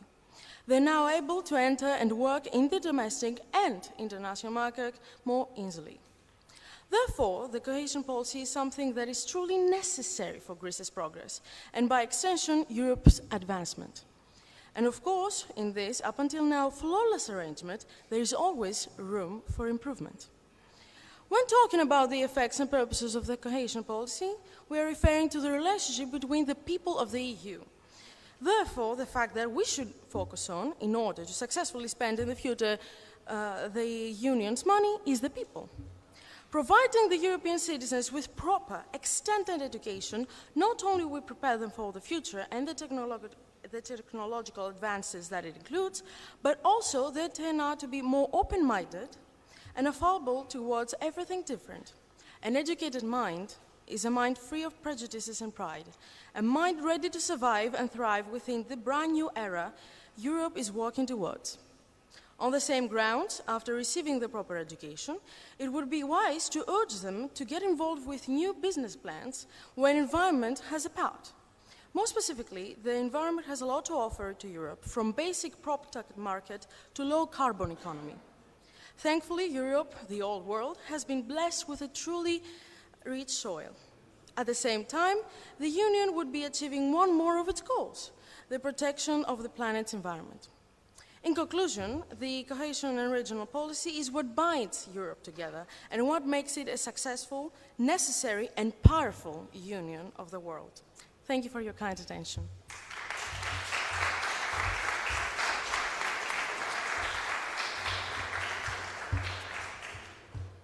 Good evening. I think we all agree on one thing here. We've heard a lot of good stories on why cohesion policy really is needed and still will be needed in the next years. And I'm not a local politician, so I don't have a good story to tell you. So that's why I'm here to ask some questions more than to tell you a story. And maybe I hope that the next panel will be able to give some answers to the questions that I have and that I believe many of us probably do have as well. So first, again, cohesion policy is needed. We all agree that it can enhance local development, and it's really needed for the objectives that we as Social Democrats want for Europe. If I think of the social pillar and of all the social rights that we want to make more cohesive and more coherent around Europe, this is only possible if also the development of the different regions in Europe is more equal. So that's why I believe we should look at cohesion policy in a more holistic way, to combine the different policies we're looking at and to see the social pillar and the cohesion policy as a combination of policies for our social objectives for Europe. Because really, if our governments and the European Union keep in a way destroying our public provisions of health services and education, really cohesion policy helps a lot to fill the gaps that we're creating otherwise, but we need to have a cohesive policy through which each little part of European policy actually manages to create more inclusion and more social welfare for everyone. The second point, the second question I wanted to raise is about how citizens feel about cohesion policy. Actually at university, this was not too long ago, my thesis was about how the citizens of Europe perceived cohesion policy. And the result was that the citizens of regions that received a lot of European funds did not trust the European Union more than citizens in the regions in the same countries that did not receive as many European funds. And therefore, I'm actually really glad about the speech of the former mayor of Malmö about the inclusion and the engagement with people, because what I believe is really that cohesion policy is one of these policies that has to follow a bottom-up approach as much as possible. If from Brussels and from local governments we have a top-down approach on cohesion policy and fail to really grasp the needs of people, cohesion policy is not going to work, and especially people are not going to be more enthusiastic about the European Union. What I would actually also ask the next panel is to think with us about ways to engage people more in cohesion policy, maybe also to find democratic ways, inclusive ways, so that people themselves can have a say on what projects they would like to be funded on, and how to engage more with policymaking in general and with European cohesion policy specifically. Thank you.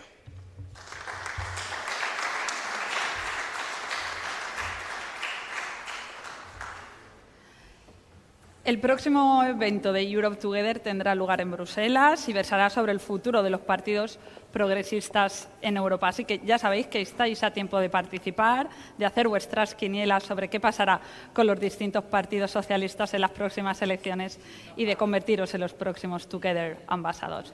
Vamos a hacer un pequeño descanso para montar el escenario del debate y continuamos. Muchas gracias.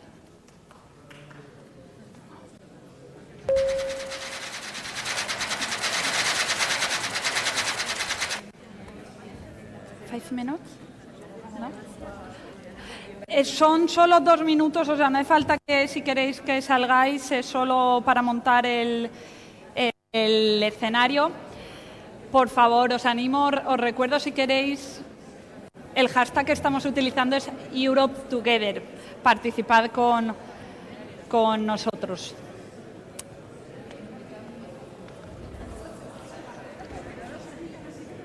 ¿Al metro? Si queréis, vais a subir. Si me hablas el primero. Por favor, son 5 minutos. Empezamos ya. Para hablar. Sí, me han dicho.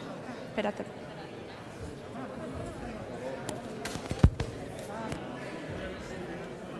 Eso me han dicho.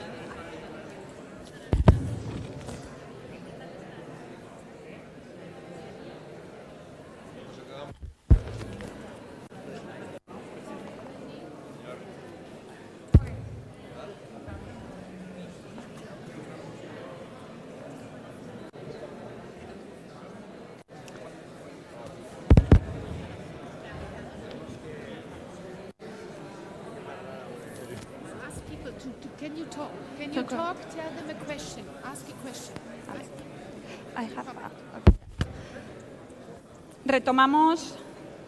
Retomamos Europe Together, por favor, y tomando asiento.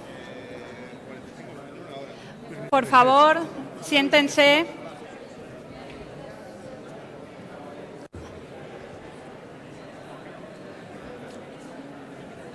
Por favor, tomen asiento, que continuamos. Vamos a continuar con el debate y espero que participéis con nosotros porque hasta ahora no ha habido mucha interacción. Please sit down. We have to continue with the program.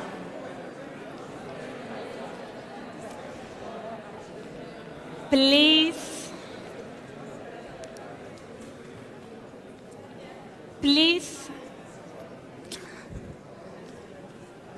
Sorry, we have to continue with the program. Please.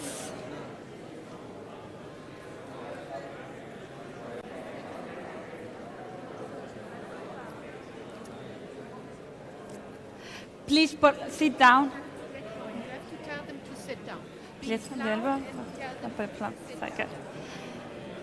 Please, we have to continue with the program. Please sit down in your chairs because we have to continue. Sorry, please. Yes, speakers. Please sit down. Inmaculada, please. Avanzamos en las jornadas. Hasta ahora no habéis intervenido mucho, así que vamos a continuar. Y nos lanzamos con el debate europeo. Por favor, tomad asiento, please sit down. Please sit down if you want. Thank you very much. We are tired, I know, but we have to continue. Thank you very much. Avanzamos en las jornadas. Hasta ahora no ha habido mucha interacción, repito, así que comenzamos ya con el debate europeo sobre el futuro de las políticas europeas de cohesión después de 2020, año en el que acaba el actual periodo de programación de inversiones 2014-2020. Y lo hacemos con algunos de los principales dirigentes europeos responsables de las políticas de cohesión. Por ello, damos la bienvenida a Corina Cretu, comisaria europea de Política Regional. Welcome to Valencia.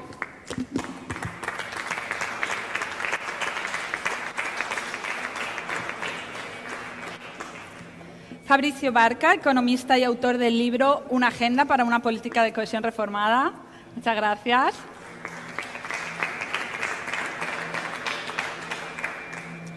Karl-Heinz Lambert, presidente del Comité Europeo de las Regiones. Bienvenido.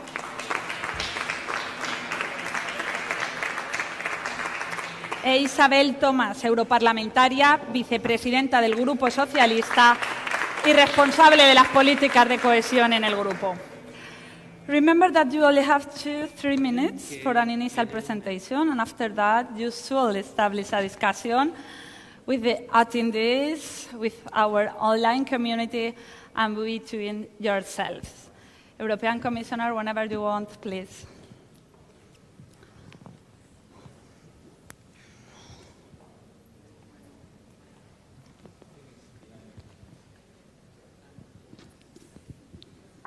Thank you. Thank you very much, dear friends. First of all, I would like to thank you all for being here. Presidents of the regions, dear President of the Committee of the Region, I would like to say how delighted I am to be here in this beautiful town. Thank you, Mr. President, for hosting us here. And as I said, I think it's very important that we have a lot of people who are very much involved, and also young people who would like to know more about cohesion policy. So thank you, Mr. Professor Barca, Isabel, we were colleagues, we are colleagues in the European Parliament, Karl-Heinz, we were colleagues, and now we work together hand in hand, European Commission, Parliament, and Committee of the Region for fighting for this policy, which really changed the life of the people. And I will start with a question put by one of the young ambassadors of cohesion policy about citizens. In my view, this is the most important and most visible policy in the life of the people, but we have a real problem of the communication of this policy. You know very well that we as European parliamentarians, we were in Strasbourg. Today I just came from Madrid, thanks to the high-speed train done by European money. And we are here in a building renovated by European money. My question is, how many people from Valencia know about these projects that are done with European money? And according with our studies, 1/3 of the population know about cohesion policy. The good news is 80% of these few people that know about cohesion policy has a very good impression about it and knows that changed the life of the people. But it's really our big problem that we had this game that everything that is bad is coming from Brussels and everything that is good is coming from the Lord Mayors and the regions. And we have to highlight more. And we already put in on the agenda on the Maltese presidency this issue of communication. Then we really ask the ministers and the presidents of the regions and the representatives to show what we are doing with European money. My friend Katusha Marini from Norcia knows very well how much we work hand in hand for helping these regions in Italy hit by natural disasters. We were fighting in the European Parliament as a group in S&D to change the regulation to allow member states to use 100% European funds when is needed in the case of natural disasters. We have succeeded after the trialogue to achieve 95%. And yesterday, for instance, European Parliament approved 1.2 billion for helping Italy. And now it's the next stage is to be approved by the Council. So we do a lot of things. Yourself also, I saw that you had visited today some projects done by European funds here in Valencia. I think it's not another time when this work together means so much. So we really have to be together, and I liked when the young ambassador said about in all languages, ensembles, zusammen, insieme, junto, it's in Spanish it's junto.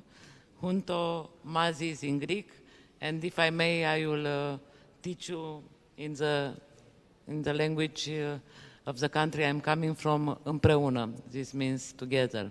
So we have to be all together, because you know very well that this week President Juncker announced that the next multi-annual financial framework will be submitted from the Commission to the European Parliament in May. So this will be the toughest month for us. And we know very well that the negotiations with Brexit, with UK is not going well. According with our statistics, we will lose 15 billion per year due to the leaving of the UK.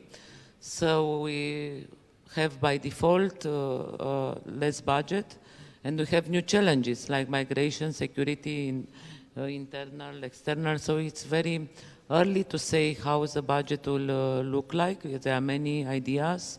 Now we are in the stage that we have no taboos. We are very well aware that we have to make this policy more flexible and more simplification is a key. But this is, we also ask the European Parliament to adopt this omnibus regulation, which will introduce some simplification even from this programming period. But it is very important for the member states to obtain themselves to put additional conditions and to make the life of beneficiary much more easier, because I am very angry when I see young people that they give up to use our funds because the bureaucracy and the procedures are too lengthy, and I think it's very important to show what we are doing. And of course, I am waiting for your questions. I am responsible for 300 regions. Now is the second time in my mandate here in Valencia. I visited a lot Italy, a lot Greece and other countries that suffered a lot. And I was very happy to inaugurate, for instance, the last part of the highways from Thessaloniki to Athena, under the Olympus. So we really have to say what we are doing. So now Thessaloniki, Athena, 600 kilometers we can do in 3.5 hours due to European money, and so on and so on. I was in Netherlands, in the village. Mr. President said village, but in my view, it's a very nice place because you know very well that it's one thing to have a village in Germany, France, and another thing in Eastern Europe.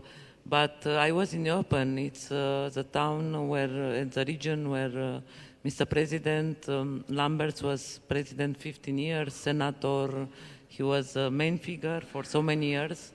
And I saw so many nice projects. So, I would like to fight together that this policy to remain a policy for all regions, because we were in the rich region where they use the funds in the cross-border cooperation programs, for instance. I am very fond and keen to this cross-border cooperation because so many things comes from Europe, as Erasmus, cross-border cooperation, small and medium-sized enterprises, and we take for granted. And it's very important to understand that European Union should be stronger, even in the framework of 27 after 2019. So it's up to us to be ambitious and to do more with less. Thank you very much. Thank you.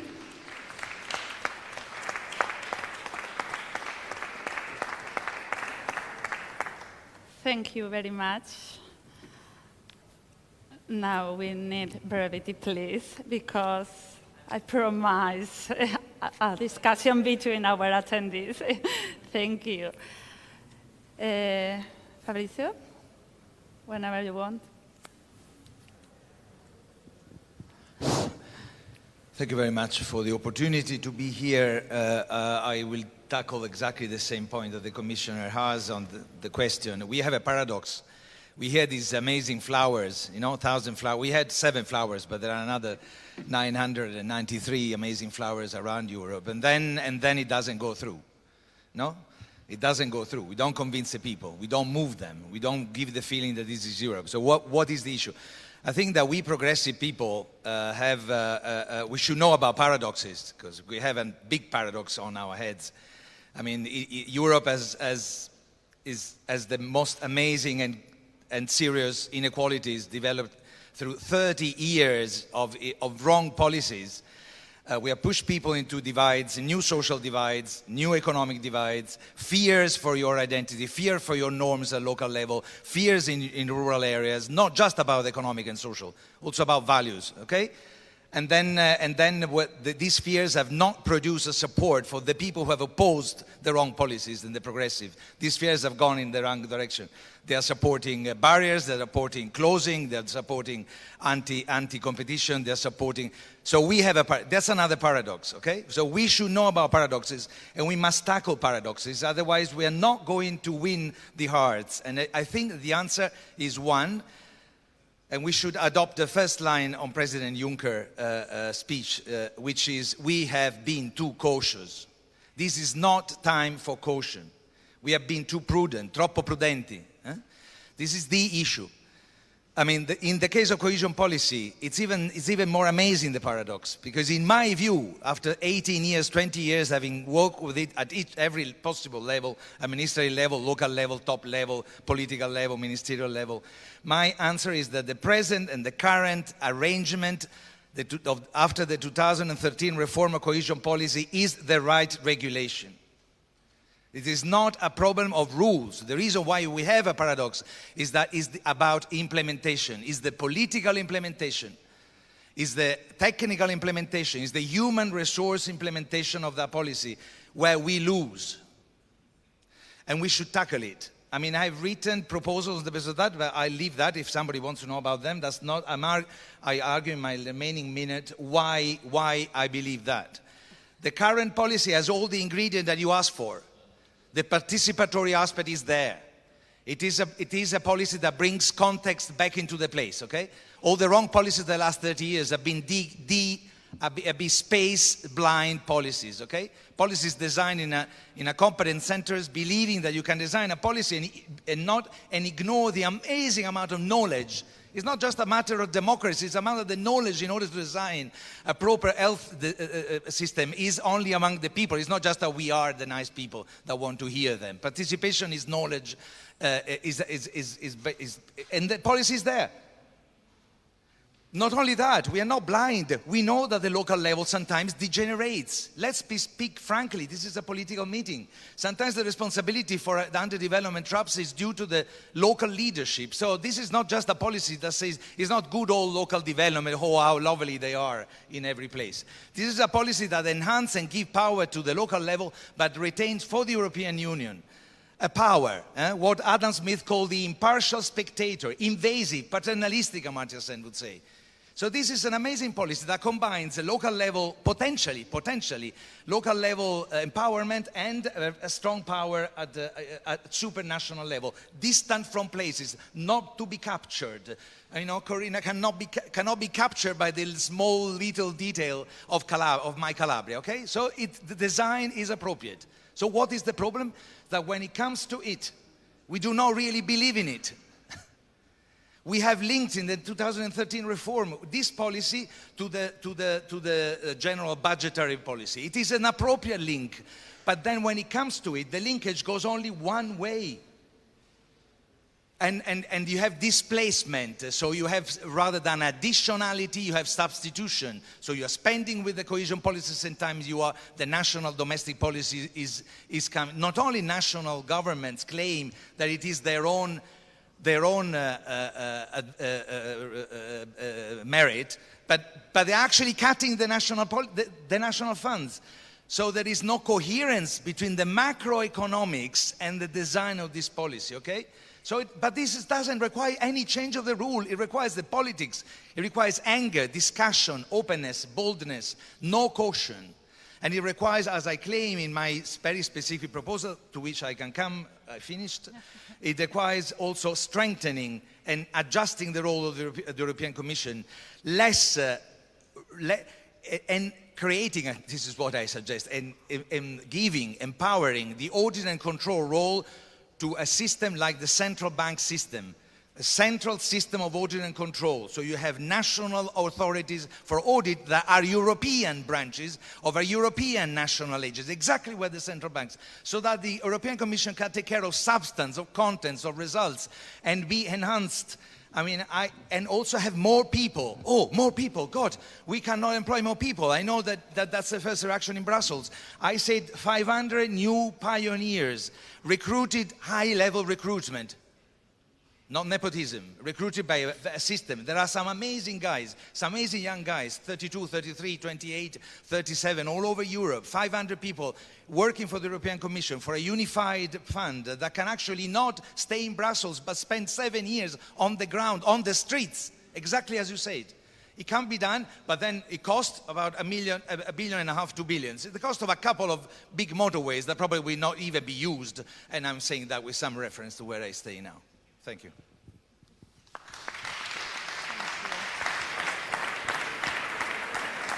Thank you.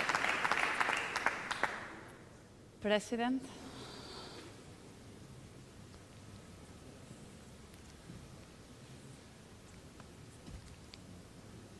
On a parlé de paradoxe, mais le plus grand paradoxe, c'est certainement que l'Union européenne veut faire toujours plus avec moins d'argent.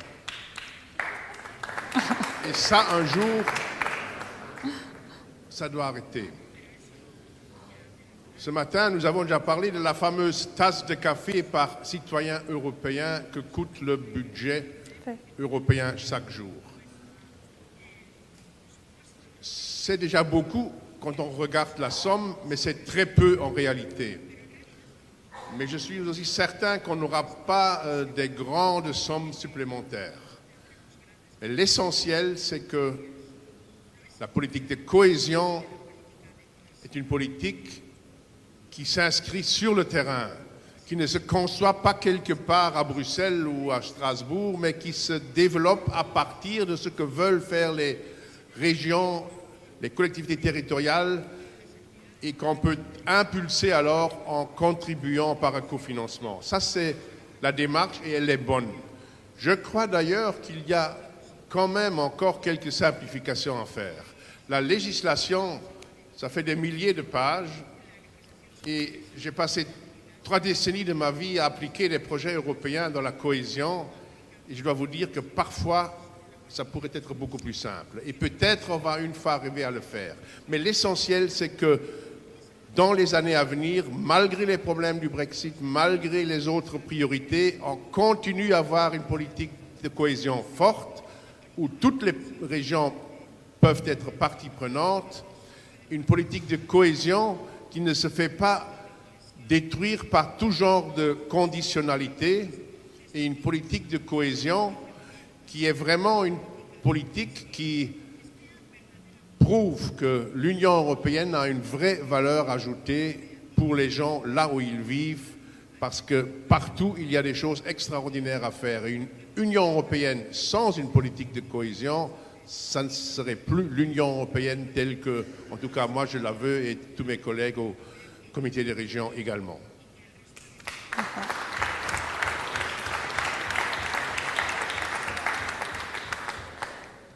And finally, Isabelle Thomas. Bien. Bonsoir à toutes et tous. Together. C'est très agréable de se retrouver tous ensemble pour partager des idées, des convictions, des analyses. Mais si je suis venue, c'est un peu plus intéressé que ça. C'est pour que Together, ce soit pas seulement partager des opinions et des analyses, ce soit partager une grande mobilisation. Car nous allons avoir besoin d'une grande mobilisation de tous ceux qui pensent que l'Union européenne doit très vite disposer, le président Lamberts l'a dit, d'un budget à la hauteur de ses prétentions et des défis. Or, nous sommes confrontés à une situation impossible. Je le dis, impossible. Ce budget de l'Union qui représente à peine 1% du PIB, ce budget de l'Union ne correspond plus du tout à la situation, aux enjeux politiques et même aux engagements politiques du Conseil. Le président Lamberts l'a dit, on a, dans ce dernier cadre financier pluriannuel, multiplié les nouvelles priorités qui se sont posées devant nous. Un besoin d'investissement après la crise de 2008, qui a d'ailleurs tardé, un besoin de régler l'accueil des migrants, un besoin de participer aussi à l'aide auprès des pays à la frontière de l'Union, un besoin de lutter contre le chômage des jeunes, etc., etc. Et maintenant, la question de la défense. Si nous restons à ce niveau, et c'est déjà écrit dans les textes de la Commission, pardon Corinna, si nous restons à ce niveau de budget, alors ce seront les politiques de cohésion qui en seront les premières victimes. Or, c'est dramatique. Parce qu'en dehors d'être du développement local, en dehors d'être de l'investissement, la politique de cohésion, c'est le cœur du projet européen puisque c'est la convergence de l'ensemble des régions, et notamment des régions les plus pauvres, pour se retrouver au même niveau que toutes les régions de l'Union européenne. C'est ce qui doit faire notre unité, c'est ce qui doit faire notre cohérence, c'est ce qui doit faire notre convergence. Et si nous n'avons pas les moyens de le faire, que se passera-t-il? Et je ne suis pas d'accord avec la phrase qui dit que nous avons été trop prudents. Nous avons été imprudents, parce que cette convergence, elle est en retard. Cette convergence, les inégalités entre les régions, elles se sont creusées. Donc nous avons peu de temps. Et la discussion sur le futur cadre financier pluriannuel, la discussion sur le futur budget, c'est l'occasion dont il faut s'emparer et sur laquelle il faut se mobiliser pour que nous retrouvions l'essence de la politique de cohésion, à savoir la convergence de toutes les régions, de tous les territoires vers le même niveau de vie, l'égalité, le même développement, et c'est le cœur du projet européen. Merci.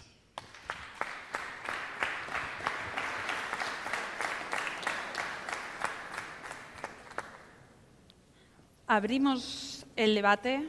Espero que intervengáis ahora. Queremos que participéis. Ellos han llamado a la participación. Fabricio hablaba de que las políticas regionales no pueden decidirse solo en las instituciones europeas y a niveles supranacionales, que hace falta mayor participación. Ustedes son participantes, ustedes son los receptores de las políticas de cohesión, así que les animo a que intervengan con ellos. ¿Alguna pregunta? Por favor, los micrófonos.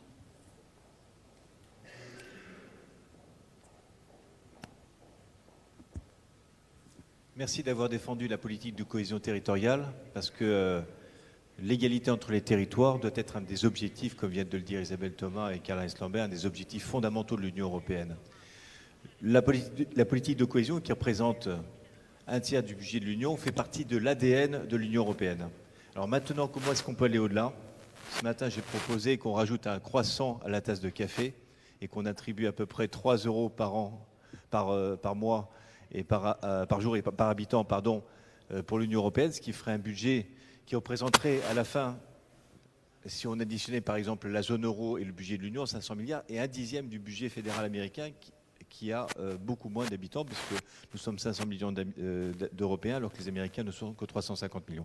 Alors comment est-ce que l'on peut-être dans la réflexion sur l'approfondissement de la zone euro et avec la création d'une capacité budgétaire de la zone euro, comment est-ce que l'on peut peut-être renforcer les fonds qui vont permettre d'augmenter l'investissement dans l'Union européenne?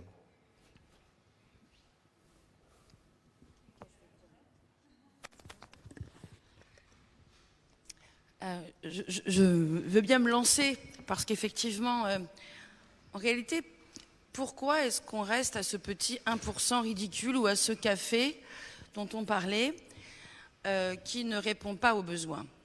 Parce que depuis des années, la structure du budget de l'Union est basée sur 80% du chèque des États membres, c'est-à-dire de la contribution nationale calculée sur le PIB, et pour 20% seulement de ressources propres.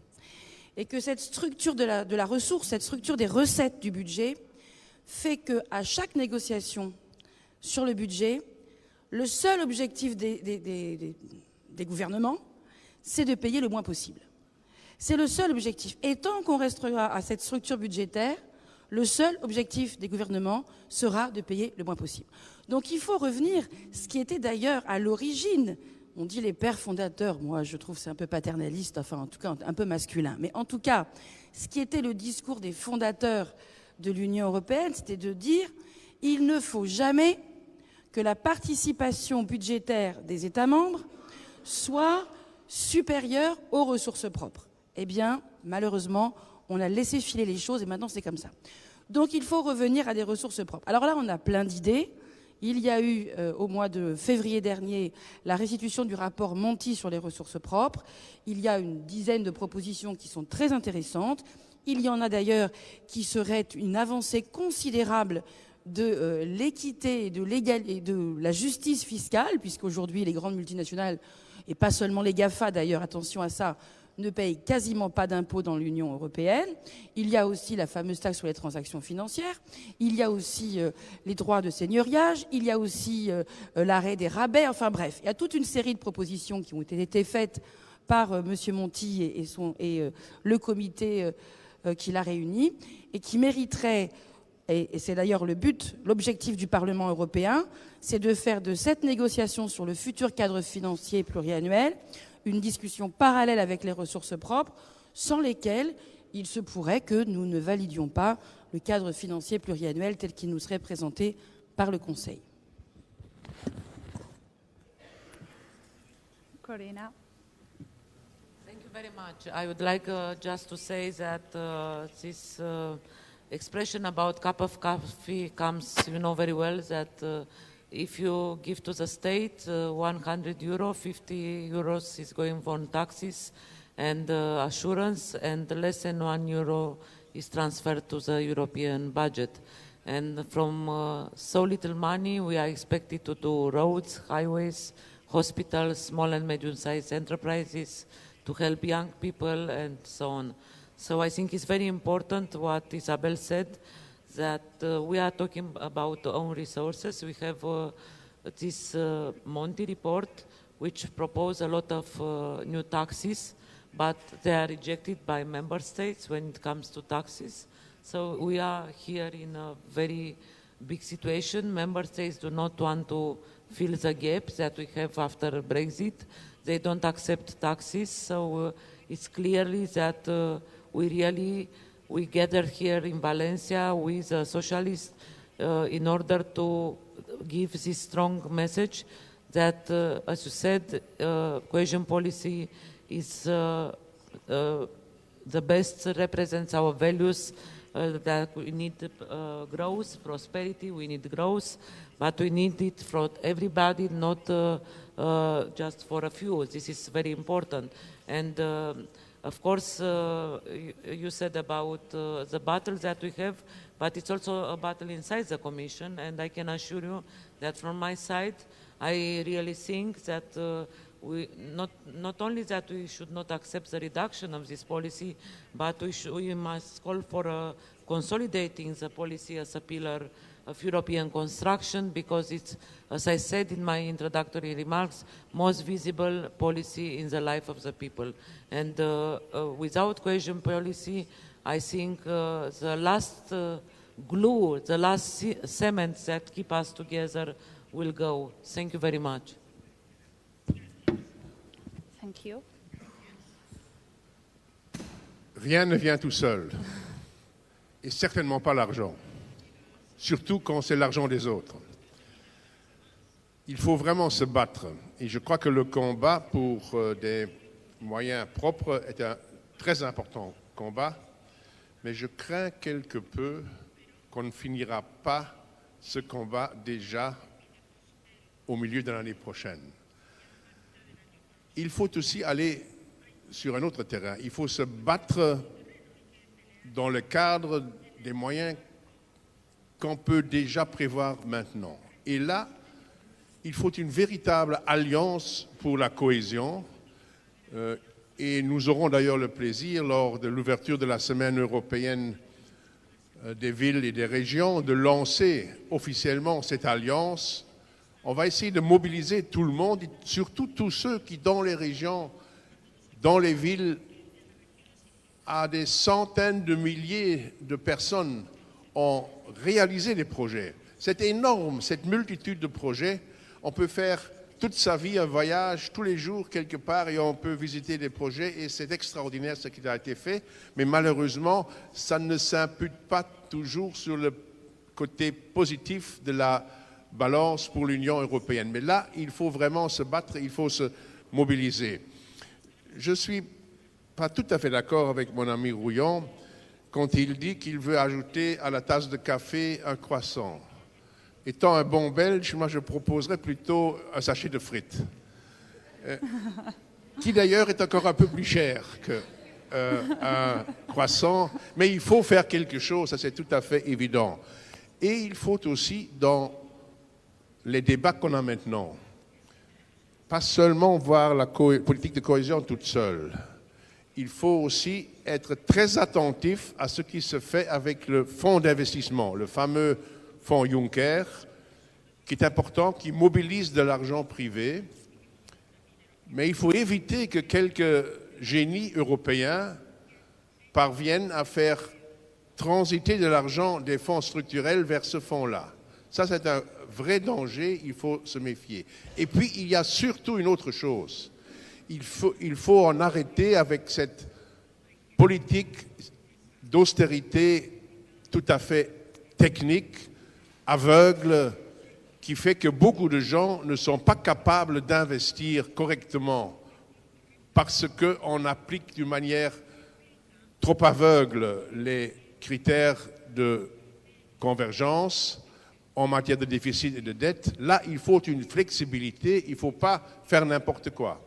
Mais il faut une flexibilité intelligente, et si on combine ce qui reste de l'argent après le Brexit avec une flexibilité intelligente au niveau des critères de cohésion, on a déjà un élément parmi d'autres, mais la vraie solution, c'est évidemment pour des nouvelles tâches, cherchons des nouveaux moyens.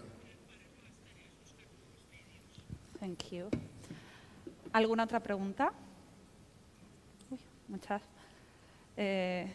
Inmaculada.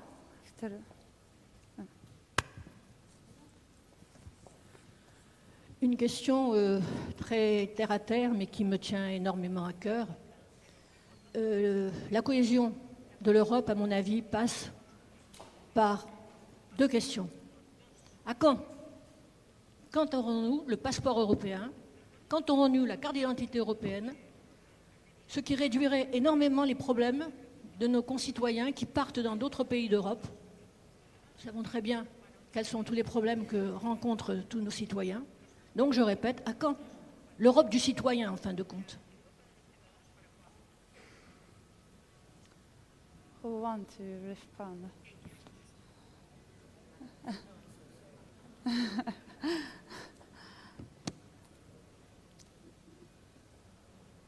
So I think this is a very important question because we are doing everything for the citizens. This policy is addressing exactly the life of the citizens. It is the paradox of this policy is that it was done at the pressure of the UK. When the mines in the Wales were closed in 75, UK and Italy said that they will not go to the council in Rome if will not be a fund, a solidarity fund to help these regions affected by the industrial changes. So how many people today from the Wales, when they voted for leaving the UK, knew that they have jobs because of the ERDF, because of this? And the first European Commissioner for Regional Policy was Lord Thomson, which is considered the founding father of this policy. And this policy in the treaty, it is precisely the policy which is designed to close a gap not only between the East and the West, but also inside countries, inside regions, and to make a better life for the citizens. And I would like to assure you that we don't take any decision without consultations with the stakeholders, but also I would like to see from the citizens themselves more interest about Europe, about you saw very well also in the UK that they knew about European Union. They Googled only after they voted to go to know what the European Union means. So I think it's a two-way effort that we have to do. We to explain better, not to use our jargons, to be much more closer to the citizens and communicate more, and also the citizens to have the voice louder. But I would like to say that I think now in the last years the social dimension is much more present in the European policy.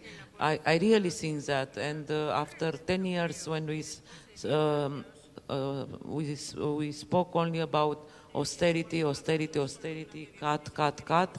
Now we enter in the 5th years of economic growth. The unemployment is the lowest in Europe in the last 10 years. So in a way we have growth, but it's slow and it's not enough because people and citizens, they are not patient anymore. And the populistic waves is very high. When I first came in the European Parliament as an observer, 1 year before my country joined the European Union, there were only 2 people isolated, Le Pen, father and daughter, and now there are more than 150 people against European Union inside the European Parliament, benefiting for all the privilege of being members of European Parliament. So I think it's very dangerous what is happening with these populistic waves in every country, which comes from insecurity, frustration, and all the things that maybe we are not able to explain. But the solution is to remain stronger together and to find solutions together, not to put walls and isolating ourselves in our ghettos. This is the most dangerous way of going on. Thank you so much.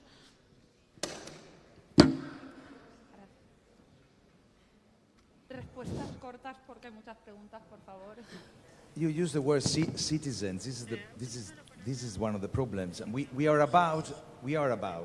hopefully are about, if it will be approved, to give even more, to make even more promises to the European citizen by approving the European Pillar of Social Rights. It's a beautiful document, but it's a very high document. It's a normative document. It's promising with no money. Okay? There are no resources attached. So that's risky. We keep promising people, all people. Now we deliver the promise to the bourgeoisie, okay? To the reflexive people, to the intellectuals, people who are studying, There is 20, 25, 30% of European citizens who are happy about it. Happy about globalization, they're happy about urban renewal, they're happy about changes. But there is an enormous and growing amount of people in the peripheries, in the rural areas. Look at the votes. Where are we losing? Where are they winning? It has a very strong territorial dimension. People in large areas of Europe, especially in small towns, peripheries is all large metropolitan towns, and the rural areas are not happy. They feel we promised they will be citizens, they are not. So now we're about to tell them that they have amazing rights, and tell the member states that each member state should comply with those rights, having to do with the minimum wage and many other things that I strongly believe and we strongly believe in. But that's dangerous. So again, let me come back to cohesion policy. I want to clarify why I say cautious. We have been too cautious in using the word inequality, social inclusion. We follow too much the language of the neoliberal for a long period of time, okay? I remember 7 years ago when I was advisor in the European Commission, it was very hard to say and to claim that this policy was aimed at increasing productivity and reducing inequalities. Now there is more. Now inequality. Yes, we should talk about inequality, but we should really address the issue exactly as Corina said. But I think the linkage between the social pillar and European cohesion is one of the issues, exactly as much as it is the linkage between another promise that we're about to make, the 2030 agenda, taking the Sustainable Development Goals into Europe. These are goals that we are deciding in our big rooms as technocrats. What about the people? The only way, the only policy that we have to turn those amazing, beautiful goals into actual things that people feel is cohesion policy. And it can be done because we have decided, Corina runs 2,500 outcome indicators that have not been decided at the top. They've been chosen at the bottom. But we should bravely use them and discuss them in parliaments, and not discuss in parliaments only about fraud and irregularities, which is the only thing for which countries are asked to come to the European Parliament. Je voudrais vraiment appuyer la remarque de M. Barquin quand il dit « Soyons prudents quand nous promettons quelque chose ». Rien de pire pour l'avenir de l'Union européenne que les grandes promesses non tenues. Et à ce propos-là, je suis vraiment très curieux de voir ce qui va sortir de ce fameux sommet de Göteborg le 17 novembre sur le pilier social. Mais il faut les avancer dans ce domaine-là, sinon la cohésion va prendre un coup très très dur. Il faut avancer, mais il faut avancer d'une manière qui porte des résultats concrets. Et si on ne sait pas faire les grandes opérations, il faut commencer par des plus petites. Et aussi longtemps que nous n'avons pas un certain nombre de critères communs, c'est évident que nous allons passer notre temps avec le marché libéralisé à avoir toujours des pressions vers le bas sur les salaires, sur les services sociaux et sur les activités des services publics. Il faut vraiment retourner la vapeur et à ce propos-là, d'ailleurs, je suis un peu déçu du discours de Jean-Claude Juncker. Il parle de ses propres convictions et des valeurs qui, pour lui, sont importantes. Il cite la liberté, c'est très vrai. Il cite l'égalité, c'est très vrai. Il cite le respect de l'état de droit. C'est très très vrai, surtout dans les moments que nous vivons, au sein de l'Europe et ailleurs. Mais je n'entends nulle part un mot qui, pour moi et pour nous, les socialistes, est extrêmement important, c'est la solidarité. J'aurais souhaité que, et je vais d'ailleurs le lui dire quand je le verrai dans quelques jours, j'aurais souhaité que cette fois-ci, il aurait ajouté cela, mais je lui donne encore une chance. Il refait un discours l'année prochaine, peut-être va-t-il alors parler aussi de solidarité. Muchas gracias. Dejamos ahora al público por allí. Hay muchas preguntas. Vamos a intentar agilizar. Thank you very much. I'm not so visible by the camera. So, thank you. My name is Peter Oswald. I am first vice chair of the Qatar Commission. First of all, let's just think. For us, it's a political debate. Who is Europe? Is it the European Commission? Is it the European Parliament? Who is the Europe? This is our citizens. And we have to think about. And what they like to see. We can always show what we did for the citizens in the past. But this is a past. The people like to see what we are able to do them for the future. Future is what is going on. And just look what the debate, general debate in the Europe. What we have on the table? White book from Juncker about 5 scenarios. But this is just technocratical scenarios. We need a vision. We need some vision of the Europe. We have to show the people where we go and how we use it. And what's happened with the cohesion policy. If I remember when I started working in European matters since 1999, I think, and I remember it was almost regional policy. We are discussing about Europe of the regions. We are discussing that matters. And just now, what is taken on the European level? Sometimes I listen, I feel that this is just a discussion about just how is the distribution of the European money between the countries. It's taken like that. Nobody speak about the success. Nobody speak, our commission of course speak, but it's generally just discussion of how much this country gets from the funds, how much gets that, and from other, how much money is going for this sector, and from both sides is waiting the private investment funds. And that is. But we have to show what is the crucial of cohesion policy. Crucial of cohesion policy is a regional policy, is very open on the, Mr. Barka spoke about all of the things. I not agree with everything is functioned so easy from the regulation like you talk about. But what should be for a crucial is your place-based approach. Place-based approach and to have flexibility on the regions just to make how to make the European goals, how to fulfill them through our interventions, but with the open area, how to survive with that. So for it means we need European goals, for example, reduce unemployment, but by the kind of the areas, it's absolutely different areas. Somebody can use it just by tourism. Favor. Somebody like that. Okay, I stop it. Gracias. Thank you. Antes de responder, tenemos muchas preguntas, juntamos varias. Por aquí tenían una. El micrófono. Bueno, por allí primero. Ja, guten Abend.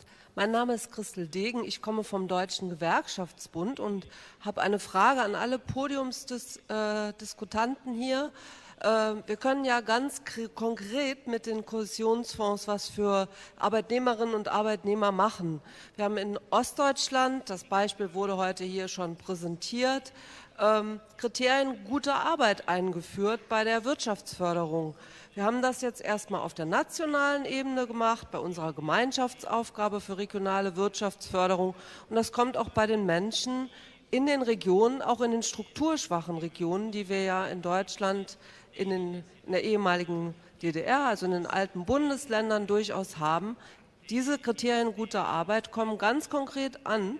Das bedeutet, bei uns wird eben ein Unternehmen nicht gefördert, welches Dumpinglöhne verwendet, welches prekäre Beschäftigungsverhältnisse in die Welt setzt, sondern wir haben Kriterien, Indikatoren erarbeitet, gemeinsam mit den Arbeitgeberorganisationen, die auch tragfähig sind. Wir haben das in Deutschland jetzt in 6 Bundesländern eingeführt. Und meine Frage ist, ganz konkret, wird in Europa daran gedacht, so etwas auch einzuführen, beim EFRE insbesondere, aber auch beim ESF. Vielen Dank.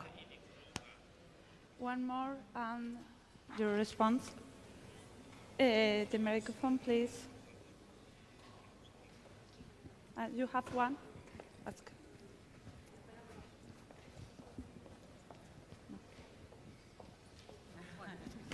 Merci. Isabelle Boudinot, moi je voulais réaffirmer qu'on est dans une réunion politique et redire le plaisir que j'ai eu ce matin à écouter notre nouveau président du comité des régions, Karl-Heinz Lamberts, sur le côté, sur ce discours politique qu'il a porté et arrêter d'être vraiment parfois trop techno. Et je voudrais dire que l'acte politique par excellence, c'est le budget et qu'on ne pourra pas se passer d'une réflexion sur ce budget, sur les moyens supplémentaires dont on a besoin, parce que les défis qui sont devant nous, c'est déraisonnable de croire qu'on va continuer avec un budget en baisse, et on sait très bien que la logique des États membres, c'est de donner moins au budget européen. Donc il faut qu'on desserre cet étau, et je pense que la réforme des ressources propres est absolument incontournable. Donc je pense qu'il faudrait vraiment, et la journée d'aujourd'hui était parfaite pour ça, qu'on se retrouve de nouveau, le Parlement, le Comité des régions, et qu'on soit une force de proposition sur cette réforme des ressources propres. ¿Quién empezar? ¿Tú? Oui, je ne pourrais pas. Ça marche répondre à tout.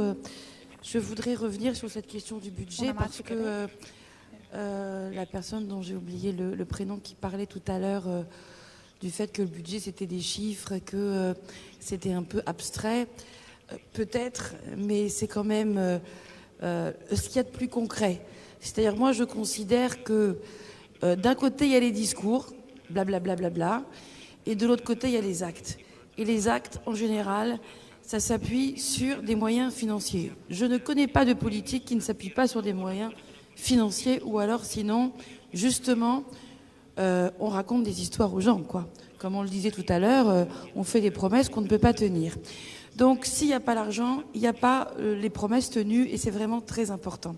Et je voudrais, c'est pas pour vous affoler plus que ça, mais je voudrais quand même vous raconter en 1 minute ces dernières années de cadre financier pluriannuel, où dès le début, il a fallu, parce qu'on avait oublié un budget d'investissement dans le cadre financier 2014-2020, il a fallu couper quoi?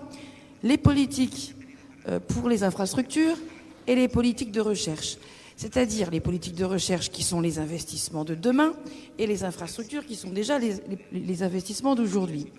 Ensuite, comme on n'avait pas assez d'argent, on avait mis, pour ce qui est de la lutte contre le chômage des jeunes, un budget pour 2 ans. Évidemment, vous vous doutez bien que le temps de mettre les programmes en place, les budgets pour 2 ans contre le chômage des jeunes, ça n'allait pas suffire.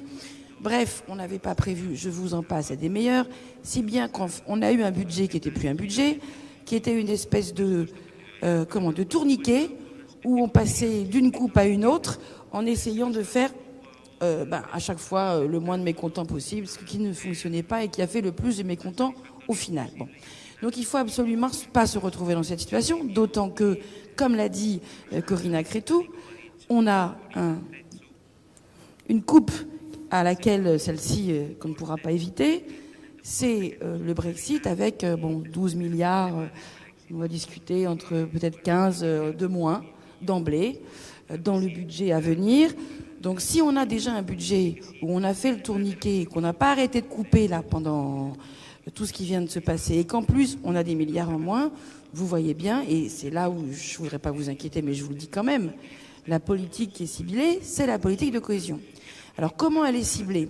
Elle est ciblée dans le document de la Commission, c'est simple, sur les 5 scénarios, il y a 4 scénarios où le budget de la cohésion diminue. Ça, c'est le Reflection Paper de mai. Et puis, il y a le discours de Jean-Claude Juncker mercredi. Et là, on voit bien la manière dont elle est ciblée. Là aussi, il y a beaucoup de blabla, mais tout à coup, on voit apparaître, alors on connaissait déjà la macro-conditionnalité, c'est-à-dire la conditionnalité basée sur le bon respect de l'austérité et du pacte de stabilité et des semestres européens. Et maintenant, on voit apparaître toute une série de conditionnalités avec lesquelles, en tant que sociodémocrate, on peut être complètement d'accord. La question des libertés publiques, la question de l'accueil des migrants, on peut être d'accord avec ça. Mais à condition, et seulement à condition, et c'est une autre petite alarme que j'ouvre, que ce ne soit pas prétexte à faire de nouveau des coupes dans les budgets de la cohésion.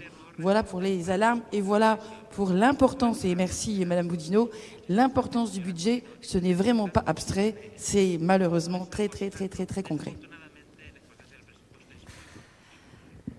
We don't have more time.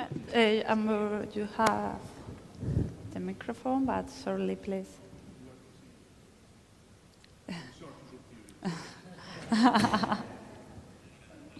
Merci beaucoup. Mr. Oswald, I would like just to thank you for everything you are doing in Kotter. We are working very well together also. And I very much agree with you that we have to have always in mind that Europe is not Brussels. Europe is the sum of the 500 million citizens in 28 countries still, and we have to fight for improving their life. And this I make the transition to the question coming from the lady of Eastern Germany. I apologize that I don't know the name. But I would like to say that I really admire the administrative capacity of what the Eastern Germany landers made. But I would say that I never heard from a minister from Berlin saying that thanks to the European funds, now these landers are not anymore less developed regions, but they are regions in transition. And we invested a lot in Eastern European landers. As I said in the beginning, I am a big fan of administrative capacity. I know that the budget is important, but I also know that we have many countries for which we have money, and they are expecting in Brussels to meet the criteria, because we have these ex-ante conditionalities and all these things that are not done. So I am very much in favor and exchanges of good practices. As I said, cross-border cooperation. I was very moved in Frankfurt am Oder, I think, with Slubice, between Poland and Germany, to see how people are going now every day in the university in Frankfurt, having dinner, just crossing a bridge done with European money, because I know how many people had died in this border, like between Bratislava and Austria, how many people had died in the Danube, and now you can cross in 15 minutes from one country to another. So I think it's very important to not take for granted what we have. So, as I said, administrative capacity is very much important, but also, of course, budget. And the last question, thank you very much for it. I think we are here precisely for fighting for this budget post-2020, because, as I said, I think it's too early to talk about the volume, because we don't know how the negotiations with Brexit will go. But it's our duty to be together, and it's a duty of us, of European Commission, of European Parliament, of Committee of the Regions, of the Council, but also member states.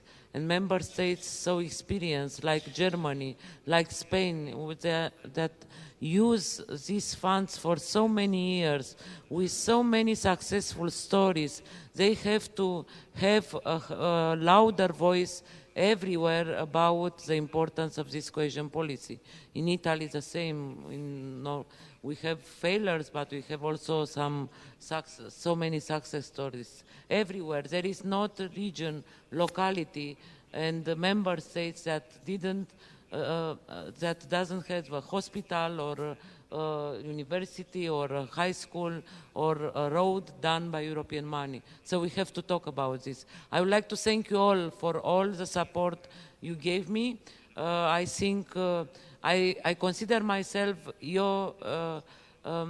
representing you in the European Commission, especially the regions, and you always can count on me. And of course, it will not be easy, but I hope we'll have the power to succeed, and we have a proper cohesion policy, not leaving anybody behind, also after 2020. Thank you once again.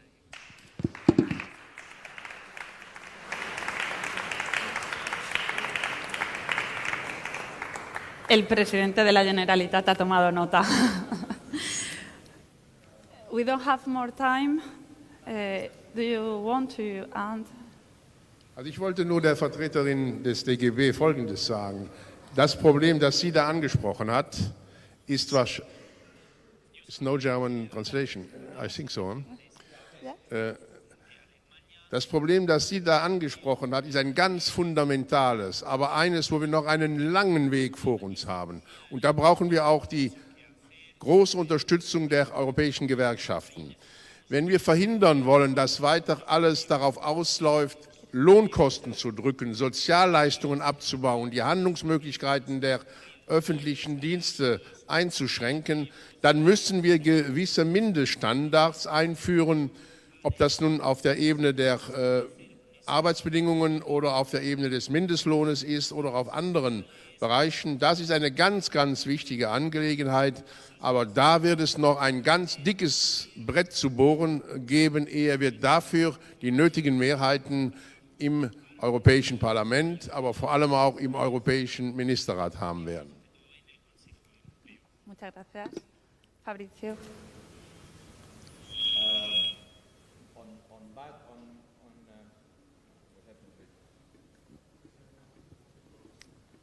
No, yo no tengo. Sorry. Okay. On the budget, the only thing I'm saying, I was part of the Italian delegation as minister when we did the discussion and the agreement, the negotiation for the previous budget. The only thing I say, whatever position the Progressive Alliance take it till the end and be credible, because last time that was not the case and it is a problem. So, of course, I agree in the matter of principles that the money is not enough, but then it has to be done something on which all parties, members of the alliance, stick right from the beginning till the end. There are solutions. One of the solutions of Monti was, half of a point of VAT, rather than being given to the domestic, is given to Europe. That's possible. And countries might be susceptible if you allow them at the same time to, as you write already, to consider the co-financing as excluded from the rules. It could be designed, but whatever you invent in the next 3 months, invent something that you all then stick to, otherwise that will weaken the position of the Progressive in Parliament. And on governance, which I still think is the most important problem, because the money can be as much as we want, but if it is not spent, we do not reach out to the people. Let me clarify. I do not claim that the current regulation is optimal. It's far from optimal, but best is the enemy of good. I claim that any attempt to change it will create more troubles than what it will solve. In the past, it has not simplified things and made things even more complex. And to give to all my old friends, administration of all Europe and citizens of Europe, the chance for once after 25 years not to have learned again for 2 years the new rules, it would be a gift, a fantastic gift. So I'm claiming that no changes except for unifying the funds and the directorate, which doesn't mean to abolish the respective regulations and guidelines. They can be regulations within a fund, and making the point on the decentralization of the audit and control. In my view, these are the 2 steps that would allow the clarification together with the other things I said before. This is just to clarify, we don't have an optimal, but in the past we have created what my friend John Buckler calls a cycle in which the Parliament gets upset about frauds, but administrators don't know what to do, different parts of the Commission gives different interpretation, Member States don't know how to apply them, more frauds take place and more problems in the European Parliament. Let's not fiddle with the rules once again. Thank you. Thank you very much for your reflection. We have taken us to incorporate your proposals into the declaration, but now we have to continue with the proposal, the final declaration. Thank you very much.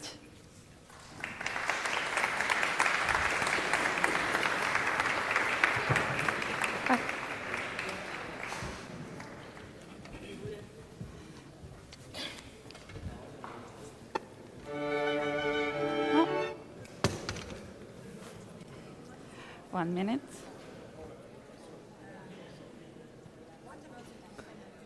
Yeah. ¿Se me escucha? No pasa nada. Ya.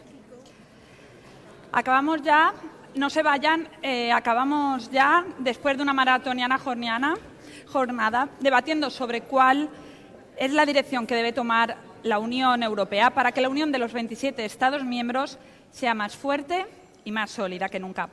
Y lo hacemos presentando y sometiendo a votación la declaración definitiva sobre el futuro de las políticas europeas de cohesión. Una declaración cuyo borrador tenéis en las carpetas y a la que se han incorporado las propuestas y debates que han hecho nuestros ponentes y también nuestros seguidores online.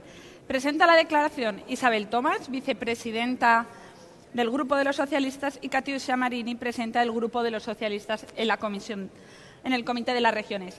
El borrador está en negro, en lo que tenéis, y en rojo se han incorporado, bueno, nuestro equipo ha incorporado en rojo las aportaciones que se han hecho a este borrador para someterlo a votación. Cuando quieran. Sì, grazie. Dopo una giornata così intensa saremo brevissimi. Noi abbiamo predisposto un progetto di dichiarazione che abbiamo distribuito, che è la sintesi non solo del lavoro di oggi, ma soprattutto dei punti che vogliamo sottoporre al confronto e soprattutto su cui costruire un percorso sulla politica di coesione dell'Unione Europea post 2020. I diversi punti che scorrono ma che avete sotto, anche tenendo conto del dibattito che ha preceduto questa presentazione, vorrei concentrarmi essenzialmente su due punti fondamentali. Il primo, l'idea di una politica di coesione che continui ad essere di sostegno per tutte le regioni d'Europa, il punto 3. Cioè l'obiettivo di convergenza è stato progressivamente ampliato per comprendere una serie di questioni che riguardano tutti gli Stati, anche quelli più competitivi, tutte le regioni, anche quelle più competitive, tenendo conto anche delle disparità aumentate. E credo quello che abbiamo ascoltato prima ci faccia credere ancora più fermamente della necessità del mantenimento di una politica di coesione per tutte le regioni europee. Maggiori fondi per la politica di coesione. Su questo certo che dobbiamo costruire un quadro finanziario che dovrà tener conto anche delle capacità, delle nuove regole, delle scelte politiche, ma l'idea di mantenere un quadro di risorse finanziarie importanti per la politica di coesione significa anche continuare a credere in quel ruolo dell'Europa per gli investimenti e la crescita più prossime e più vicine ai cittadini e anche per affrontare le nuove sfide globali. Un terzo punto che voglio io sottolineare, dando per letti gli altri punti, una politica di coesione partecipativa che forse può essere la sintesi più importante della sessione che abbiamo appena ascoltato, non solo come principio di partenariato e quindi della piena partecipazione al processo decisionale di scelta delle regioni, delle città, delle comunità, delle parti sociali, delle rappresentanze dell'associazionismo anche d'impresa che si muove sul territorio, del sindacato, ma una politica di coesione partecipativa che, come siamo stati stimolati oggi soprattutto dai ragazzi più giovani, metta e abbia il coraggio di sottoporre all'attenzione dei cittadini le scelte che intendiamo compiere e far partecipare a queste scelte dal basso nella costruzione anche dei nostri programmi attuati con le politiche di coesione. Il documento si compone di 10 punti, che sono 10 punti aperti, sottoposti anche alla partecipazione e all'attenzione e che intendiamo sottoscrivere anche come lavoro comune del Comitato, del Gruppo Socialista, del Comitato delle Regioni e del Gruppo SD del Parlamento Europeo. Vi ringrazio molto, ringrazio anche in modo particolare i relatori a nome del nostro gruppo che hanno partecipato alla sessione precedente, ringrazio la commissaria europea che ha preso parte ai nostri lavori e il professor Barca che hanno partecipato come contributo, oltre ovviamente Karl-Heinz e Isabel che hanno permesso di realizzare in maniera qualificata questo nostro confronto. Grazie.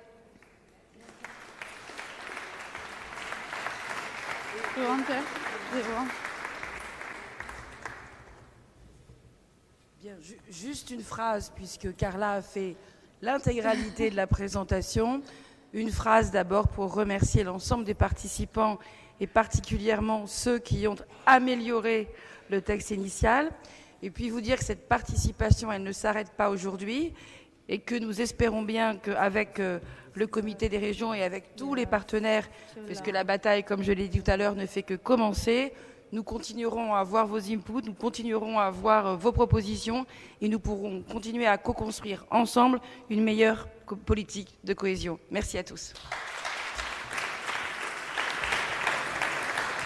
Aprobamos la declaración, si están de acuerdo, solo tienen que decirlo, la aprobamos por aclamación.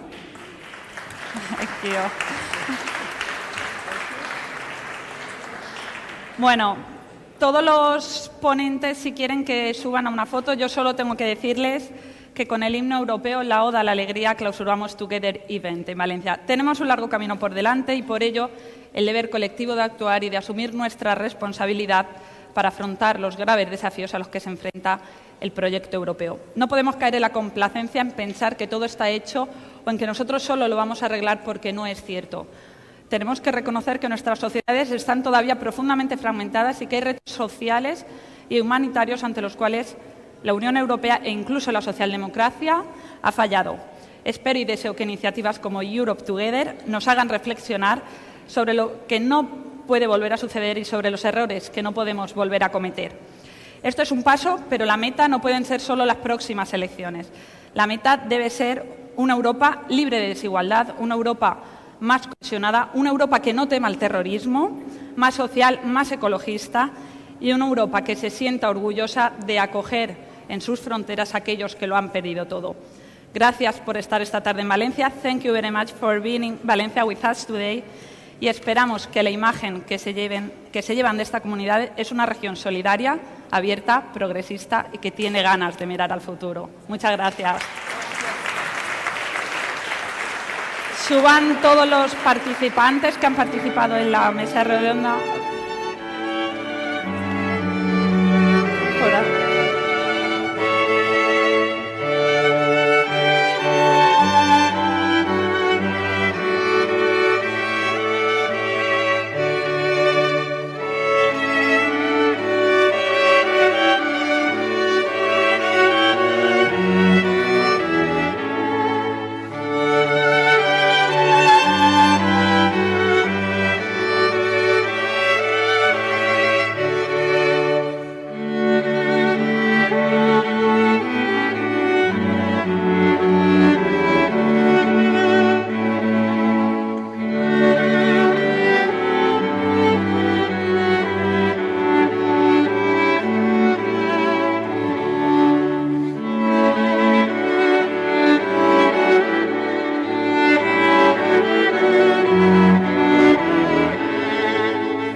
Recuerden que ahora pueden tomar unas cervezas y escuchar música ahí fuera. Gracias por asistir.